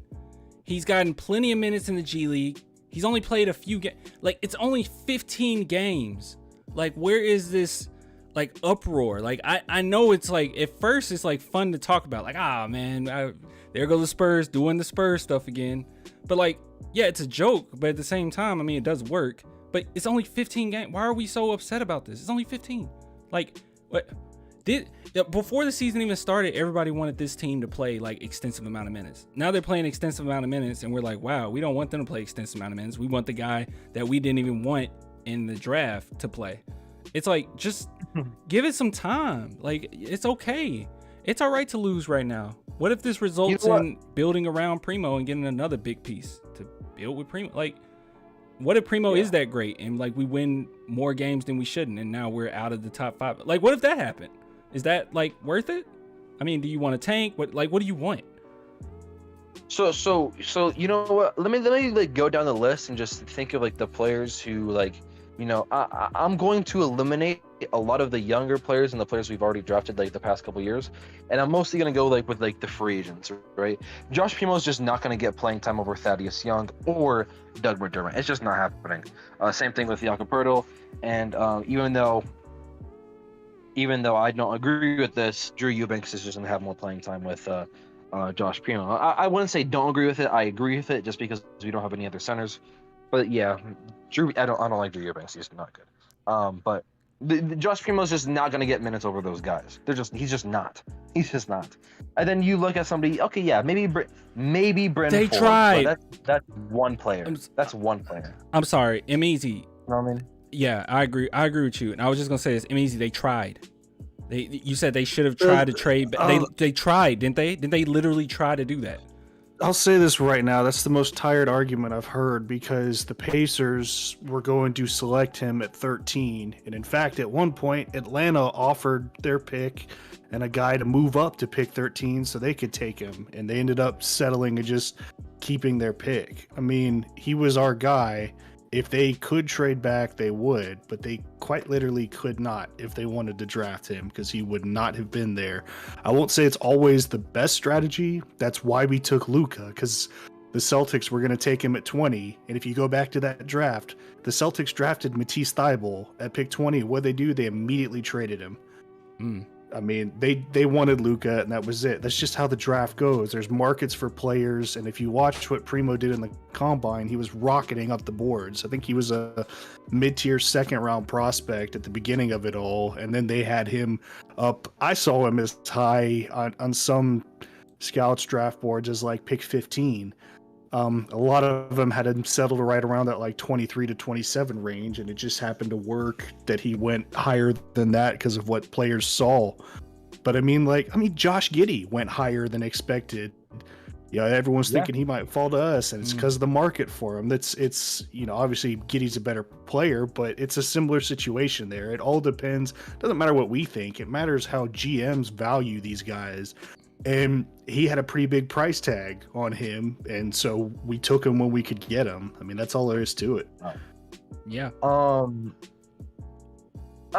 Okay, let me just go into this argument. Some of these guys who are like, actively playing in the G League, who I honestly think would be playing really well right now if they were playing in the NBA, not in the G League. There's certain guys, like, I personally loved Keon Johnson and Jared Butler. And even like guys like David Mitchell are getting lots of minutes in the G League, in which you can really make an argument, like for like a lot of these draft guys and scouts and stuff like that, like me, who just like went to research. It was like, nah, Keon Johnson, Jared Butler, and David Mitchell. A lot of these guys should be getting NBA minutes right now, but they're in the G League. It's just a thing. A lot of players this year in the draft who are like not top 10 have been going into the G League like a lot.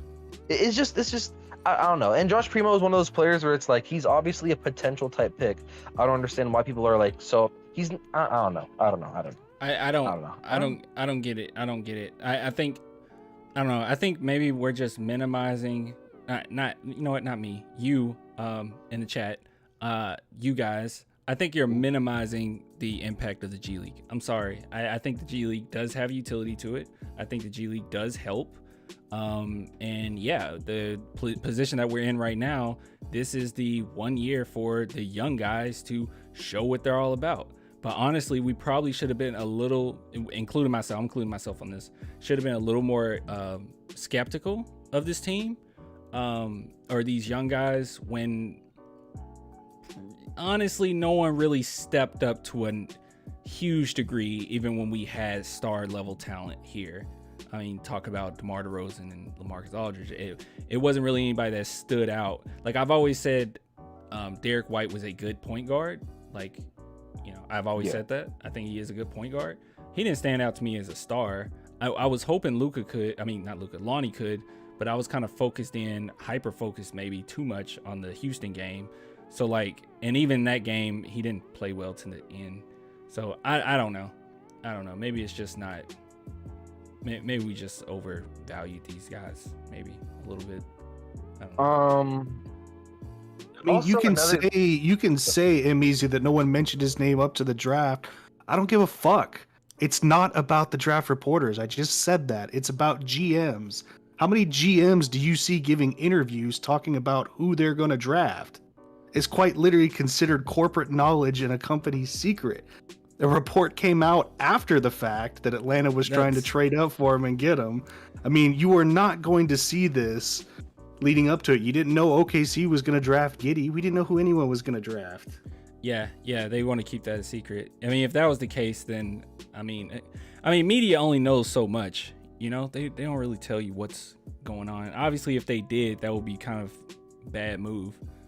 You know, like I mean, you wouldn't even do that in fantasy, right? Like, would you do a fantasy league and like tell everybody like what you're thinking about doing? Like, you know, I'm thinking about getting. Like, would you do that? You probably wouldn't. Like, somebody would probably take it from you. Well, like the thing is, opposing GMs know how each other values players. I've seen that firsthand. Like, I mean, these guys get together and they're all scouting the same guys and stuff. And like, you can see, I mean, hell, you can go on YouTube and search it up. There's videos of teams in the war room on draft night. And like, they're talking with other teams. They know who teams are targeting because they've all been in these spots, but we are not there with them. I mean, it is very much, I mean, same thing with the stock market. We can say things all we want, but it's decisions that the companies make that affect the values of those stocks. And we're just having to buy from the outside. It's the same thing with players. I mean, we might not think that they're valuable, but it doesn't matter. It's if the teams do. And we don't miss a lot. Like we're one of those few teams in the NBA that rarely miss. Like, just be happy we're not the Kings bad, okay? We're bad. We're bad as in we're bad, but we're probably going to be pretty good in a few years. You look at the Kings, they're bad as in, God, they're just incompetent. Like, literally incompetent. The Spurs have been doing well for a while. What's up? Yeah, real quick. I don't know how far ahead or behind I am from y'all, but we have a chance to tie the game. What? It's 114. It's 114-111 with 11 seconds left, and we got a jump ball. Thank you, Lonnie Walker, by the way. Oh my! How is this score jumping? All of it, man. I need to pay attention. All right. Oh my gosh! No. Was it a miss? We lost the jump ball. Oh. Dog, wow. You said like we just lost the finals. I like battle. I just. I see it. Man. Yeah, I see it. Yeah. Good stuff on Dejounte Murray though. Okay, we'll get to the Easy comment in a minute. Let me go to John Mendez. You can't take being cursed at. Don't sit behind a keyboard and talk about I'm not about that life, man. Neither of us are about that life, man. If you're gonna call me out, you get called out too. That's how this works. Hey man, I'm none of y'all. I'm about that life. I'm about to post my address in the chat. Yeah, man. You see that? What's it called? Oh, man, what that parody of the dang, bro. I'm sorry. I'm blanking out that song. The quarantine song, bro. You got the knife and everything. Oh yeah. I had the knife. You gotta watch out for Clan. Murder on my mind. Yeah. Murder. Yeah, murder on my mind. I can't believe I can't believe I forgot, bro. Wait. Okay. All right, John. This is a good question. I'm gonna answer it, and then I'll let y'all take it. So what makes this is actually a really good question? What makes you want to play Primo later in the season, but not now? For me, it's not necessarily that's just what I want. I really want him to play later and not right now. But I guess in my mind, if I want to make an argument for it, I would say that right now, it's only a few games into the season, and I think you really are trying to evaluate what you got with these guys. Is anyone going to kind of step up and become that guy while being the face? I mean, they're not, but kind of the face of the Spurs right now. Like when you go into a Spurs game, you know who's going to be in these games. The most of the minutes. So I think that it's fair to sit back and have an evaluation of that while Primo still develops. Yeah. And the reason why I say late in the season, because I'm assuming by that time the Spurs going to make up their mind and say, okay, we're going to go ahead and do some trades, get some picks or something. You know, you can stay, you're not. You can stay, you might be part of the rebuild, you might not. And I think they'll make that decision by midway point. So that's my take on why not just let them play later. Also, you know, like certain guys, like, you know, a lot of people are saying that they should be getting minutes over Brent Forbes and Derek White. But let's be honest here, without this sample size of games, you would not be saying that before season. Brent Forbes looked good with the Bucks, and Derek White. I mean, he's Derek White. He's like one of the fan favorites, right? So like, yeah, that's just more so explaining the point of clan. You just need to have what's it called? Sorry, you need to give these guys minutes. You need these guys to give their chance to play. I mean, yeah, it's just Clan's right. Sorry, Clan? No, I got you. What's your thoughts, Swish? What was the question again? I started score watching. Oh yeah, why do you want Primo to play later and not now? Well, I just think he's going to be a lot better later. I mean, one thing I brought up earlier is a lot of these young players too. I mean, they drop like flies with the injuries. Look at the amount of serious injuries these kids are taking. And, you know, for one, Primo's body's not fully developed. He has no idea how to use it. He's got to learn how. And my thing is, like, if he's a tertiary jump shooter for the team, which he may be, I don't think giving him 5 or 6 minutes off the bench is going to do much for him. Yeah. And if he's a primary initiator that we believe in is going to come in and change things, you've got to let him develop in the G League and get reps as doing that. Because being a spot-up shooter for 5 to 6 minutes a game isn't going to do anything for him. I think it's going to be a situation a lot like Keldon, where Keldon came in. I mean, I got flack for saying I wanted Keldon to go to the G League when he came in.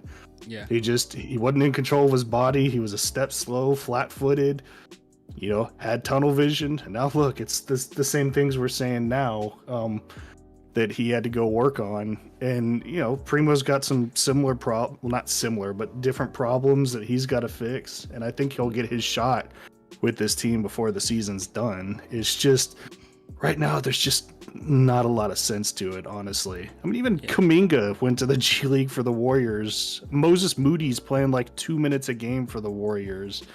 I mean, wait, Kuminga's in the G League, right? You said he was. I think he's kind of alternated back and forth now. I know he played 2 games down there, and then he showed up and played a couple minutes.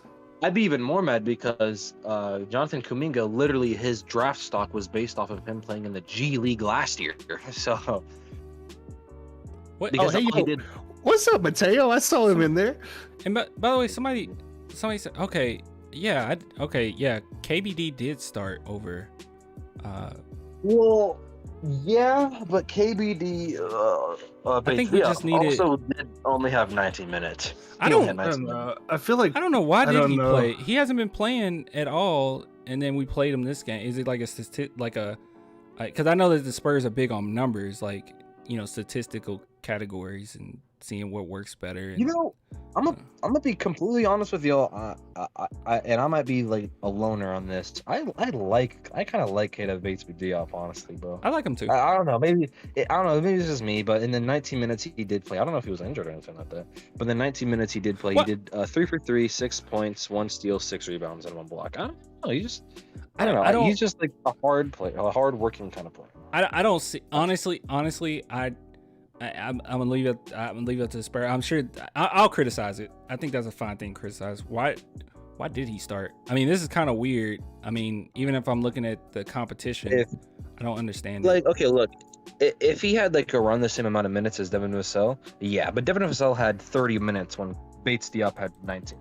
So I'm not really down. Well, And plus, Devin Vassell, yeah, I know you can be like he started yada yada yada, but I don't know. Devin Vassell ended the game. He closed out the game over Diop. I mean, he's plugged maybe in. He's plugged in because McDermott isn't playing, and you probably wanted to move Keldon into that. I don't know. What Switcher? Do you know why? Why would KBD play? The only thing I can think of is, like, normally I'd say, oh, slide Devin in there, but it seems like, I mean, we've seen this in the past too with Manu. He really likes a scorer off the bench. Yeah. And for better or worse, that's been Devin. It's been Lonnie, actually.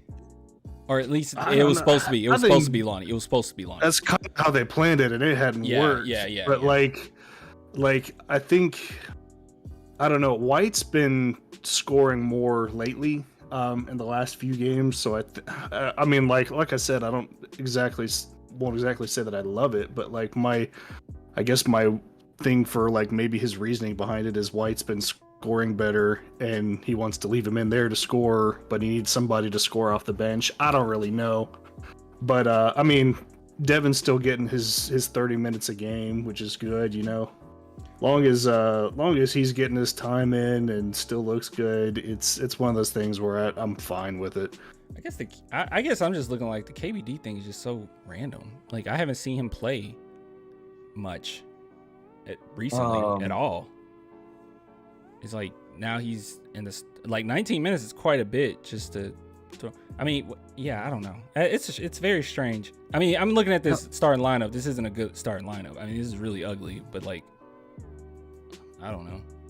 The only other thing I could think of is like he has size, length, and the speed to at least kind of keep up with Mikal Bridges, and stuff like that. Which so does Devin. So like, you know, that it goes back to the same thing. I wonder if he's like thinking was, oh, Thad Young isn't quick enough. I don't know. I think I think this is a statistical thing. I think it was one of those, like, when this player is on the court with this player, and this, like, I think this was more of like a computer decision. I don't know. I don't know. I know that sounds weird, but I think I've seen Popovich do that a lot. Like, they really do utilize those numbers.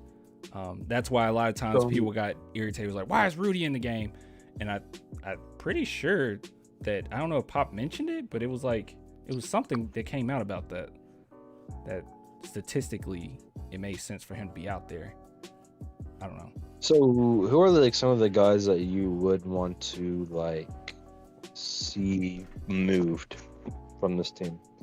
Traded, like go at the end of the season, yada yada yada. Yes, Keto, I agree. Yes, I am on Keto. I don't know if that was you guys talking about. Oh, the guy name is Keto the broski. Oh, okay. Y'all thought he was talking about some diet. I was like, yes, I am doing keto. Thank you for noticing. Okay, so who would I just want to move? Actually, let me bring up the whole roster. You move, cut at the end of the season, or let walk, yada yada yada. Like, honestly, if it were me, I'd probably make maybe I'm starting to get more into that like tanking idea, like you're saying, but I'd probably be moving a lot of people. Or / just letting them go. At this point, it's whether or not you're gonna let a bunch of people, like a few people, go, or just hit complete reset. In fact, I'll tell you the. Sorry that I interrupted you. You good, man? I'll tell you the guys that I will just absolutely keep, and unless somebody's offered me like a first round pick, yada yada, I'd probably keep DeJounte Murray, Jakob Poeltl, Keldon Johnson, and Devin Vassell. That's it. Probably. Well, those were good. And of course, Josh Primo. And of course, Josh Primo and Joe Wiscamp. I'll rock the boat. I'd listen to offers on Keldon. You would? Yeah, like I said, unless there's like a first round pick somewhere, which is more likely for DeJounte Murray. But I don't know. I don't know. I don't think. To me, I don't really think anybody but maybe Vassell is untouchable at this point. maybe Primo just because he's their like stash pick that they want to see what comes of him. I'm gonna say this. I think you said who would I like, without a doubt, be okay with. Honestly, I think I've been charitable enough throughout the years till I can say this. Lonnie Walker, I think it's okay. I don't care anymore. He's time to go. Yeah, I'll be okay with Lonnie. Keldon, I'm kind of with Swish on that. I think Keldon, I don't know. He's so one-dimensional.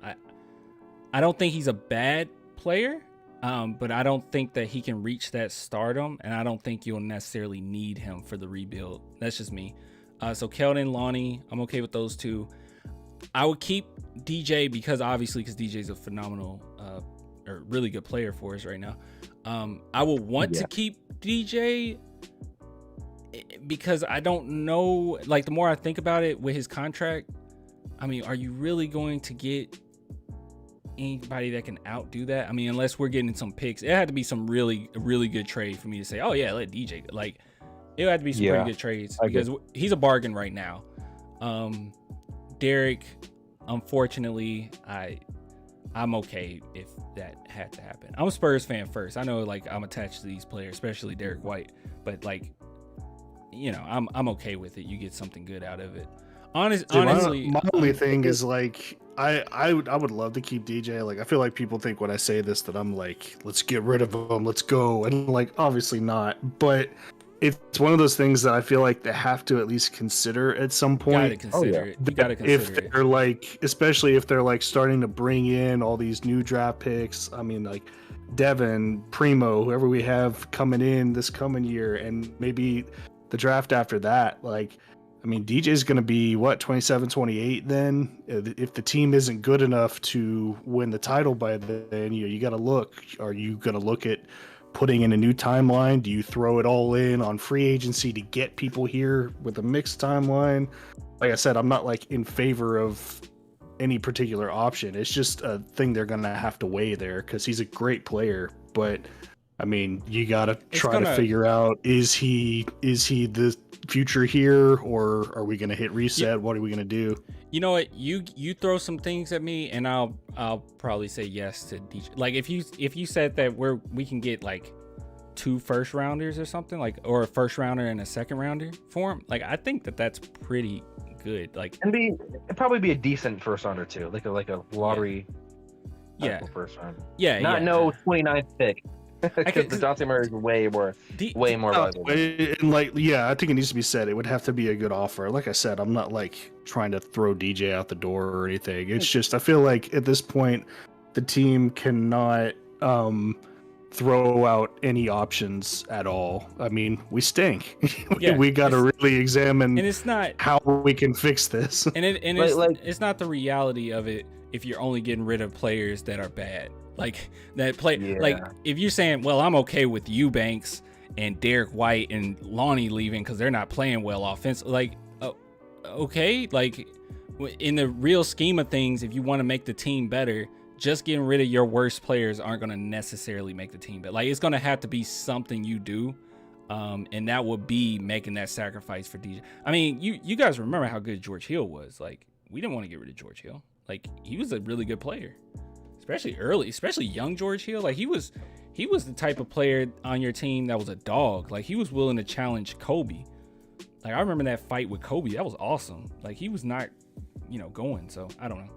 I think you got to make that sacrifice sometimes. Keldon Johnson, I think his future with us is honestly 50-50. Like I could honestly see. I would not be surprised if he left us.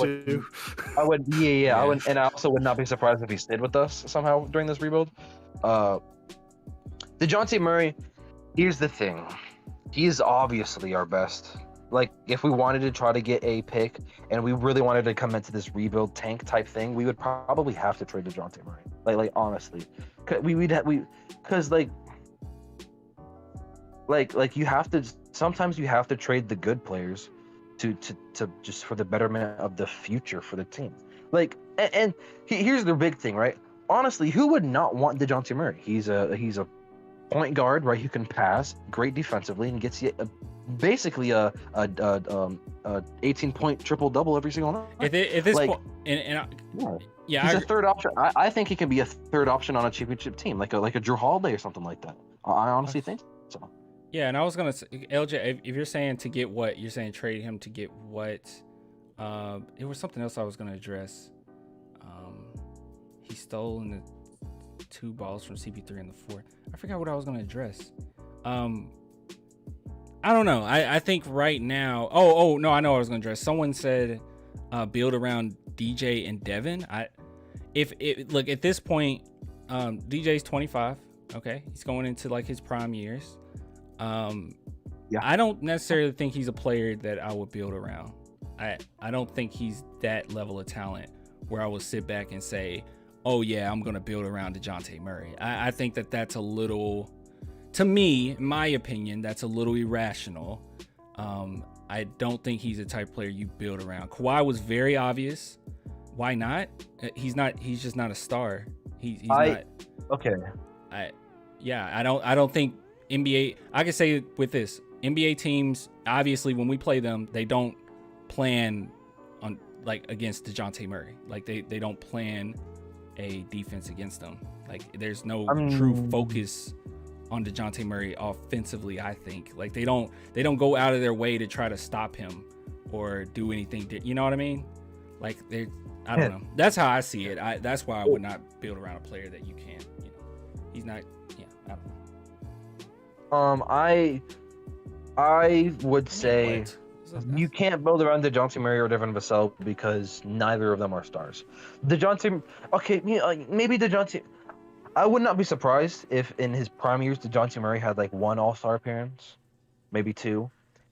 But in all reality, DeJounte Murray, like I said, I think he can be like a.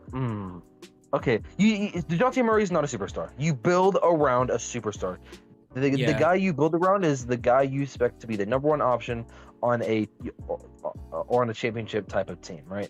Yeah, you have those few cases where you have like a team-based championship type team, yada. But most of the case, it's usually a superstar, and you build around him. DeJounte Murray is not that, and Devin Vassell has a slim chance of becoming that. Oh my God. Okay, I gotta address this. Okay, yeah, I agree with you.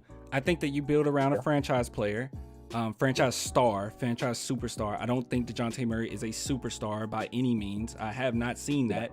Now, someone just said, but Clan, you want Simmons, and DJ does the same thing, but does it cheap. First off, which is, I don't know, I guess you're not allowed to do this anymore. I changed my position on the Ben Simmons situation. After all of that drama and all the extra stuff with keeping the phone and his sweatpants, all that, I was done. I was like, oh, okay, maybe I need to step back and say, I don't know. Yeah. Talent-wise, Ben Simmons is nearing superstar level of talent without a jump shot. I can't tell. Teams had to play against Ben Simmons. Like, they had to plan against Ben Simmons. Like, he was a huge impact player. What you mean, how? Oh, my God, dude. Oh, my God. Okay. I don't know. How many 6'10" DJ's better. Dudes do you see putting up those numbers? I mean, how many 6'10" dudes do you see moving that well, defending that well? I mean, I love DeJounte. I won't comment. Like I say, I don't comment on Simmons stuff all that much because I don't know him. But I mean, there's just some innate characteristics about Simmons that make him more buildable around per se. I love DeJounte, and I think he's a bargain at what we have and what he does. But I just don't think he's a guy that you can necessarily make the focal point of a team, and that's okay. And was all this just? I'm just asking. Like, was all this just popularity contest? Being the NBA Rookie of the Year, NBA All Rookie First Team, NBA Steals Leader, 2-time NBA All Defensive First Team, All NBA Third Team. And 3-time NBA All-Star. Was that all just because, like, we just felt like it? Like, we just felt like giving Ben Simmons all these rewards? Or was it that he actually is a top-tier talent in the NBA? I mean, even, like, one last thing, and then I gotta go because I got an early morning tomorrow. But, yeah, I mean, you look at, like, a guy like Banchero coming up in this draft. Like, is he going to average DJ's stat line in his first year? Probably not. I mean, but I don't care about necessarily the averages. That's not necessarily Indicative of your entire. yeah. I Yeah. mean, Russell Westbrook, it looks like he's putting up great numbers right now, but would people want him on our team? Like, no, because he's shooting terribly, he's making bad decisions, all that kind of stuff. But like, you look at guys like Banchero, I mean, his size, his skill set, his IQ that we've watched in these games, it's just a completely different beast to build around. And he gives you, and this is the thing with building around guys like DJs, you have to get specific players around them. A guy like Banchero gives you infinitely more options to put around them to allow the team to succeed. And the thing about him is like guys like DJ, who are, ball handler initiators, love to charge in for the rebounds and slashers, can play well with Paulo Banchero. On the flip side, so can a guy that just stands in the corner and shoots threes and wants Banchero to handle the ball. Like that's my argument there, is that there's other guys who are like better options in terms of what they can offer and bring to a team and make it easier to build around. Could you build around DJ? Yes, but it's going to have to be a lot of very specific and very calculated decisions, and it opens up a lot more opportunity if you get one of those guys that just oozes talent like Banchero. Exactly. It's just more tea than that. But you about to Mateo, and like Mateo brought it up, like, yeah, Jason Tatum's a great example. Like, man, if they would be willing to trade Tatum, I'd take that, because like that's a 3-level scorer, that's a 6'10" guy that can handle better, if not as well as DJ. He can pass, he can shoot, rebound, all that stuff. I mean, you could put lots of guys around him. Like that's the whole thing. Yeah. But I gotta bounce. All right, man. Peace out, bro. Thanks for talking to us. All right, man. I'll see ya. All right. I was looking at something. Where is it? This is points. So Clan knows, we've had this conversation multiple times, that I was on the nah, I don't want Ben Simmons train, right? Yeah. But thank you, Greg. let's slip easy, man. The money's coming towards me, but you. Okay, well, yeah. Good night, Swish Hill. We love you. What were you saying? Go ahead. I was just gonna say, Ben Simmons is a guy that you like Ben Simmons has the talent to be that guy. But remember, guys, all championships are 1 out of 32 teams, guys. It's not like look at Karl Anthony Towns. I mean, I think he's a superstar type of talent, but that team's nowhere even close to freaking playoffs. Did you know Tatum's? It said, did you know Tatum's only 19? What are you talking about? Tatum's like 20. Tatum is 3. Right? Isn't he like 23? He started playing in the NBA when he was 16? What? Yeah, what? He's been in the league for quite some time, guys. Who are we talking about? Are we talking about Jason Tatum? Like with the Celtics? He's like 23. He's not 19. What are you talking about? What? I'm so lost. Maybe they're talking about somebody else. Is there another Tatum? No, didn't you know? No, they're Tatum? trolling. They're trolling. Yeah, they're trolling me. Nah, Tatum 18. Okay. You know what? Tatum's 12, actually. He's a 12-year-old. But DJ is good, young enough to still contribute high-quality play to a team that obviously doesn't need any help losing games in a rebuild. Well, okay. Let me just say this, right? I think DeJounte Murray is a great point guard for a championship type of team. But he's not the guy that's going to get it done for you. He's not the number one option. Like, he's just not. No. He's just not. No. And, on a rebuilding team, yeah, okay, look, if DeJounte Murray, you know what, it would be amazing if DeJounte Murray still does somehow come out of all this rebuild stuff and he's still with us when we do have a superstar. Because honestly, DeJounte Murray with a superstar is really dangerous, I think, especially with how his passing is coming along. So if we do keep him, that'd be awesome, and I do think that... Hey, hold on. What's up? Hey, Impeccable. Secret Burner, yeah, how about, yeah, we put him on timeout. We're putting him on timeout. Your friend don't know what he's talking about. I don't know who you're talking about, but Swish Hill and my boy Corrupt know what they're talking about. So you're going on timeout. Timey time. Thank you. Timey timeout. There we go. Go. Yeah, you're gonna go to timeout. I like you, Secret Burner, but you know, none of that. Oh, congrats on having 2 degrees. Okay. Thanks, Greg. Yeah, that. Congrats about that. Thanks. Okay, yes, I understand that DJ can do everything, guys. I understand that. But guys, are you really gonna come up to me and be like, "Oh yeah, he's the same as Donovan Mitchell, same tier"? Yeah, he's the same tier as Jimmy Butler. Oh yeah, he's definitely same tier as Steph Curry. He's not. And and dude, if you look at it, right? If you look at some of those guys are some of those guys I mentioned are not even top 4 in the conference. Can I say this? I'm What's gonna say up? this. I'm making an argument here, and this might sound What's up? ridiculous, but I think your ability to score as a guard, to a certain degree, especially off the dribble, supersedes anything else you do as a guard. I think in the modern day NBA, I think there's way much more utility to having, say, a Steph Curry, Luka Doncic, or Kyrie Irving, or someone like that, than it would having someone who can play defense and do other things as well. I think that that's good. That's great.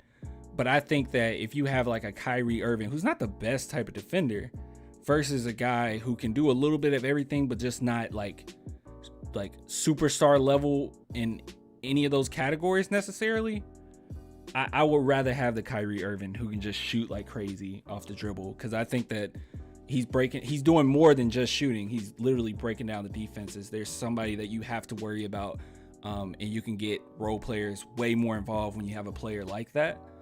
I just see more utility in a player who's a scorer. Like overall, would we say that Trae Young, everything that he does, like if we put on a scale, what can Trae Young do well versus DJ? DJ might have the edge, but I feel like Trae Young is in all the categories that count the most in the modern NBA.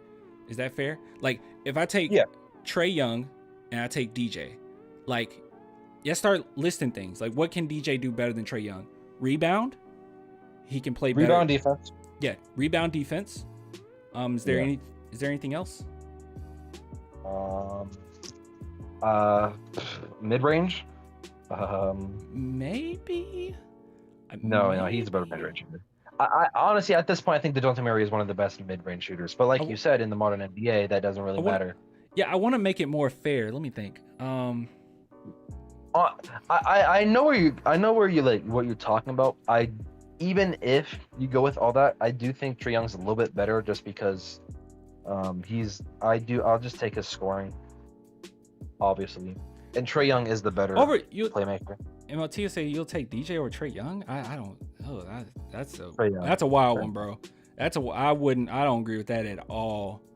Okay, so one thing I do want to talk about, because this is an interesting conversation to have, that LJ says if DeJounte Murray had the freedom other players had, he would go to another level. I kind of feel like he has that freedom. He has the freedom. How many shots did he put up today? How many shots did he put up today? 22. He put up 22 shots? Yes. How many points? 18. Oh, okay. Wait. How many did he make? 9. Oh, that's not a bad game. That's an okay. And no. But here's the thing. That's under 40% though, isn't it? No, that's around 40%. That's around 40. Okay. Yeah, that's around 40. Horrible. Now around 40. Anyways. It's not terrible. It's not terrible. Anyways, it's not terrible because he did start 2 for 12. So in that aspect, he turned it up. He turned it up. If you're going to be a legend, stop doing this whole it's because of Pop thing. If you're going to be a legend and you're going to be great, you're just going to be great. It doesn't matter what coach you play under. Pop does not hinder anyone's growth. If Lonnie Walker's getting plenty of touches right now, maybe Lonnie Walker is just who he is. Like, stop saying just because this player isn't stepping up to the point, which I think DJ's doing fine, but just because DJ isn't on the level of a superstar is somehow his coach's fault. That doesn't make. DJ has the keys to the car right now. If he was going to average 30, he would average it. If you're going to be great, you're going to be great. It doesn't matter. Like, Manu Ginobili is a legend, easy Hall of Famer, and he came off the bench. He still found a way to be great. Like, every time Manu played, he was great. Same thing with Tony Parker. Same thing with Tim Duncan. Who else? Even Danny Green, right? You will say that Popovich don't let anyone shoot. He sure let Danny Green let him light it up in 2013 finals. And he's a role player. So if you're gonna be great, you're gonna be great. If we had Steph Curry, you're really gonna tell me Popovich is just not gonna let him shoot that much? And even Steve Kerr, who was a shooter, he got irritated with Steph Curry and his shooting. But Steph Curry is so great till you just sit back and like, look, you can make that. If you can make that half court shot, you're gonna make it. Like, you really want me to believe that if any great superstar in the league right now, if they were on the Spurs, that they would somehow be worse? I don't know what you're talking about. LaMarcus Aldridge didn't really lose a beat. DeMar DeRozan didn't lose a beat. I don't see it. DeMar DeRozan, I would even argue that he was a better passer when he came to the Spurs. Like he was a better player overall. I mean, now he's just like killing it, but he was a better player overall than he was even in Toronto, in my opinion. So I don't. If you're gonna be great, you're gonna be great. There is no Pop is holding him back. Pop isn't holding DJ back. If he's gonna be a star, he's just gonna be that. LJ, if Manu actually had like more freedom, Manu's probably averaging like 24 points, something like that. He's averaging a lot. He's averaging a lot more than he did. I think like the most he averaged in like one season was like what, 17, 19, like 18, 19, right? I think. And that was like one season. I would also his average is like 14 points per game. I would also argue that it's not just it wasn't us holding Manu Ginobili back. It was just the team that we had. Tim Duncan was the best player on the team by far. And even though Manu Ginobili came out the bench, I still think he was better than Tony Parker. Let me see. Manu Ginobili stats. Just bring it up. Here we go. Yeah, the most he averaged was... Oh, I thought it was 19. You're right, bro. It's like 17. Oh, no, it's 19. 19.5. Here it is. 2007. Okay. Yeah. That was specifically one season, but yeah, it basically Manu, if he had more freedom, would be like 25 points per game, something like that. Well, if it wasn't, he'd be averaging around like the same like George Gervin is. George Gervin's a beast though. He'd be averaging not quite as much as George Gervin, but I just compare the two. It's a completely different. Right now, how about I said this? What if Manu Ginobili at the age of 25 was on this team right now? He would average about 30. Okay. How about we do that? Because that's not fair to say, he could have averaged that amount at this. This is a totally different Spurs. This is championship, okay? This is championship runs. Everybody was getting a piece of this pie, all right? This is like pure system. Yes, get these dubs. And still, even in the midst of that, Manu Ginobili was still a legend. But look, championship right here, championship right here, championship right here, championship right here. It's a totally different career than what Manu is having, than what DJ is having. If you plug in Manu Ginobili at the age of 25 with this team right now, with no other pieces, and the ball was in his hands the majority of the time, he would average more than 30. Maybe not more than 30. He would average about 30 points. It's a completely different circumstance. That is not fair. And my whole point was just that Manu Ginobili still stepped up in these years. He was still a legend. So like, yeah, Manu would. Yeah. Maybe I'm just looking at stats because I actually haven't really seen much of like George Gervin like tape, and I know George Gervin is more of a acrobatic, like the roll finger yada yada yada, but Manu would be kind of like George Gervin, be averaging around 30 with a good amount of steals, yada yada yada, and good efficiency. Mm-hmm. Around so. I mean, he's of course George Gervin's bigger, yada yada, but still. So I'm just saying, like, stats wise, he'd be around the same. And Tim Duncan, if we're looking at Tim Duncan, he was a superstar, and it was his team. And as you can see, the statistics have shown that he averaged over 20 points, big chunk of his career until a little bit later on he got a little bit. Manu would be like Luka Doncic. No, Manu can actually play defense though. I mean, Luka can. I mean, this man. I mean, we're talking about Tim Duncan was averaging double doubles until he was 34, and even then it was super close to a double double. Like, I mean, did Pop hold Tim Duncan back because he played in a system? I mean, I don't think that's. I think that's silly. I don't think coaches can necessarily hold you all the way back. Like, I mean, unless it's just a bad coach.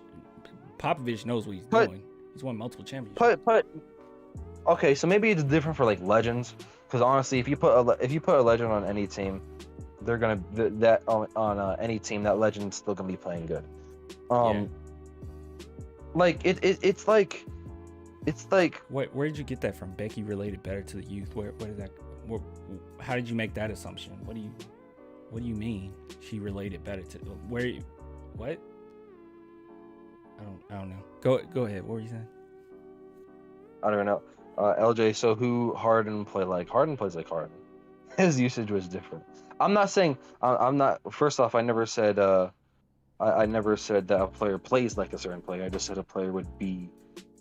I said I would be like. I meant like stats, like averages would be around the same as George Gervin. LJ said, Exactly. So y'all think Manu wouldn't be a better player in another system? A better player? He could.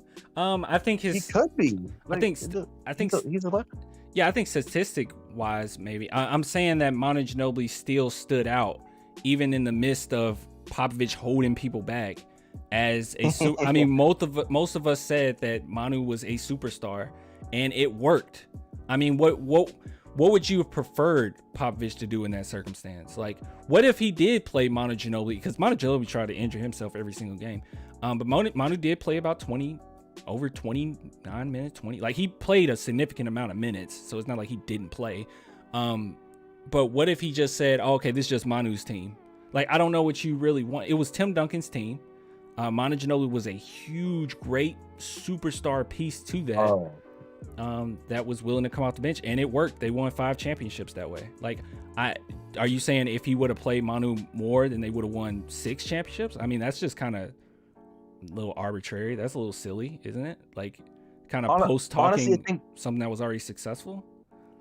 I think we're getting a little bit of like a rabbit hole. We're doing a bunch of like what ifs and all that kind of stuff with like legends and all that kind of stuff. Harden game is not Manu. Hall of Famers for a reason, you know that. Yeah, and I want to say Harden game is not necessarily Manu. Like, Harden took some things from Manu, but no, Harden not really, defense. Not defense. And Harden really, first off, what success has Harden had? That's number one. But number two, James Harden, he plays similar to Manu in a way, but he really tries to utilize the rules, like take advantage of the NBA rules as much as possible. I won't sit back and say that he's 100% Manu. Manu, I don't know. Manu is just such a better player than Harden, even with the statistics. That's another thing where I'm saying I don't think it's fair to just 100% look at statistics and say this, you know. But I will say that I know this is a what if as well. Like, but if the Manu circumstance, these are completely different years. All right, these years that Manu played with the Spurs, these are championship years. This is 50 plus wins again. You don't change something that's not broken. All right, they changed a few things about the surrounding players, but Manu coming off the bench was successful forever. All right, it was always successful. It always worked, and we won championships because of it. We were always in that, you know, those top teams, like 1, 2, 3rd seed, like all the freaking time. So, but in the circumstance right now, I mean, yes, be real. If you want to compare the two, like if Manu was on this team, I mean, it would be in his hands all the time. He would probably average about 30. That doesn't necessarily equal success. But when you try to tell me that DeJounte Murray could do it, but he's just choosing not to, and it's Popovich, because I don't think there's any excuses this season. Not to say there's anything wrong with DJ. I just think DJ is who he is, and I think he's a good player. I think that's his ceiling. He's a really good player. Yeah, that's just me. I just don't think he's a star. I don't see that. I honestly don't. For the people who are like very serious about the fact that DeJounte Murray would be like a way better scorer, I honestly just don't. I just don't see it. DeJounte Murray has never been like a just out of like the league scorer.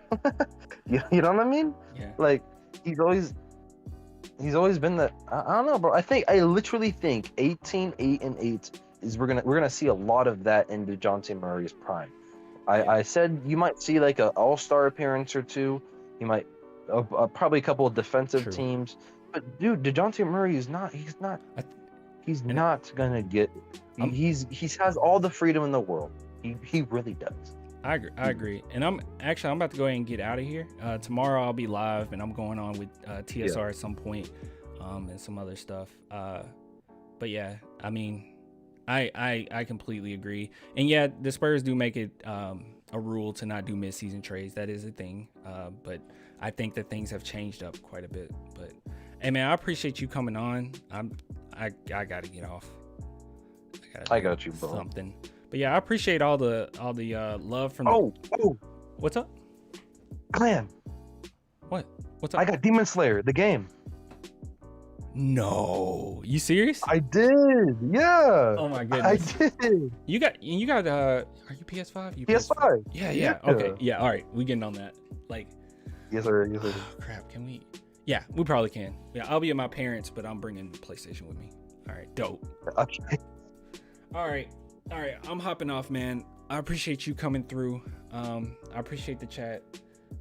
I'll be back on tomorrow, probably around 6, and we'll talk before the TSR thing. But yeah, I'll get with you guys later. Thanks, Corrupt, once again. And Of course. yeah, man, I'll get with you later. All right, people. I will talk to y'all later. I really have to go to the bathroom, man. I gotta do something. So, deuces.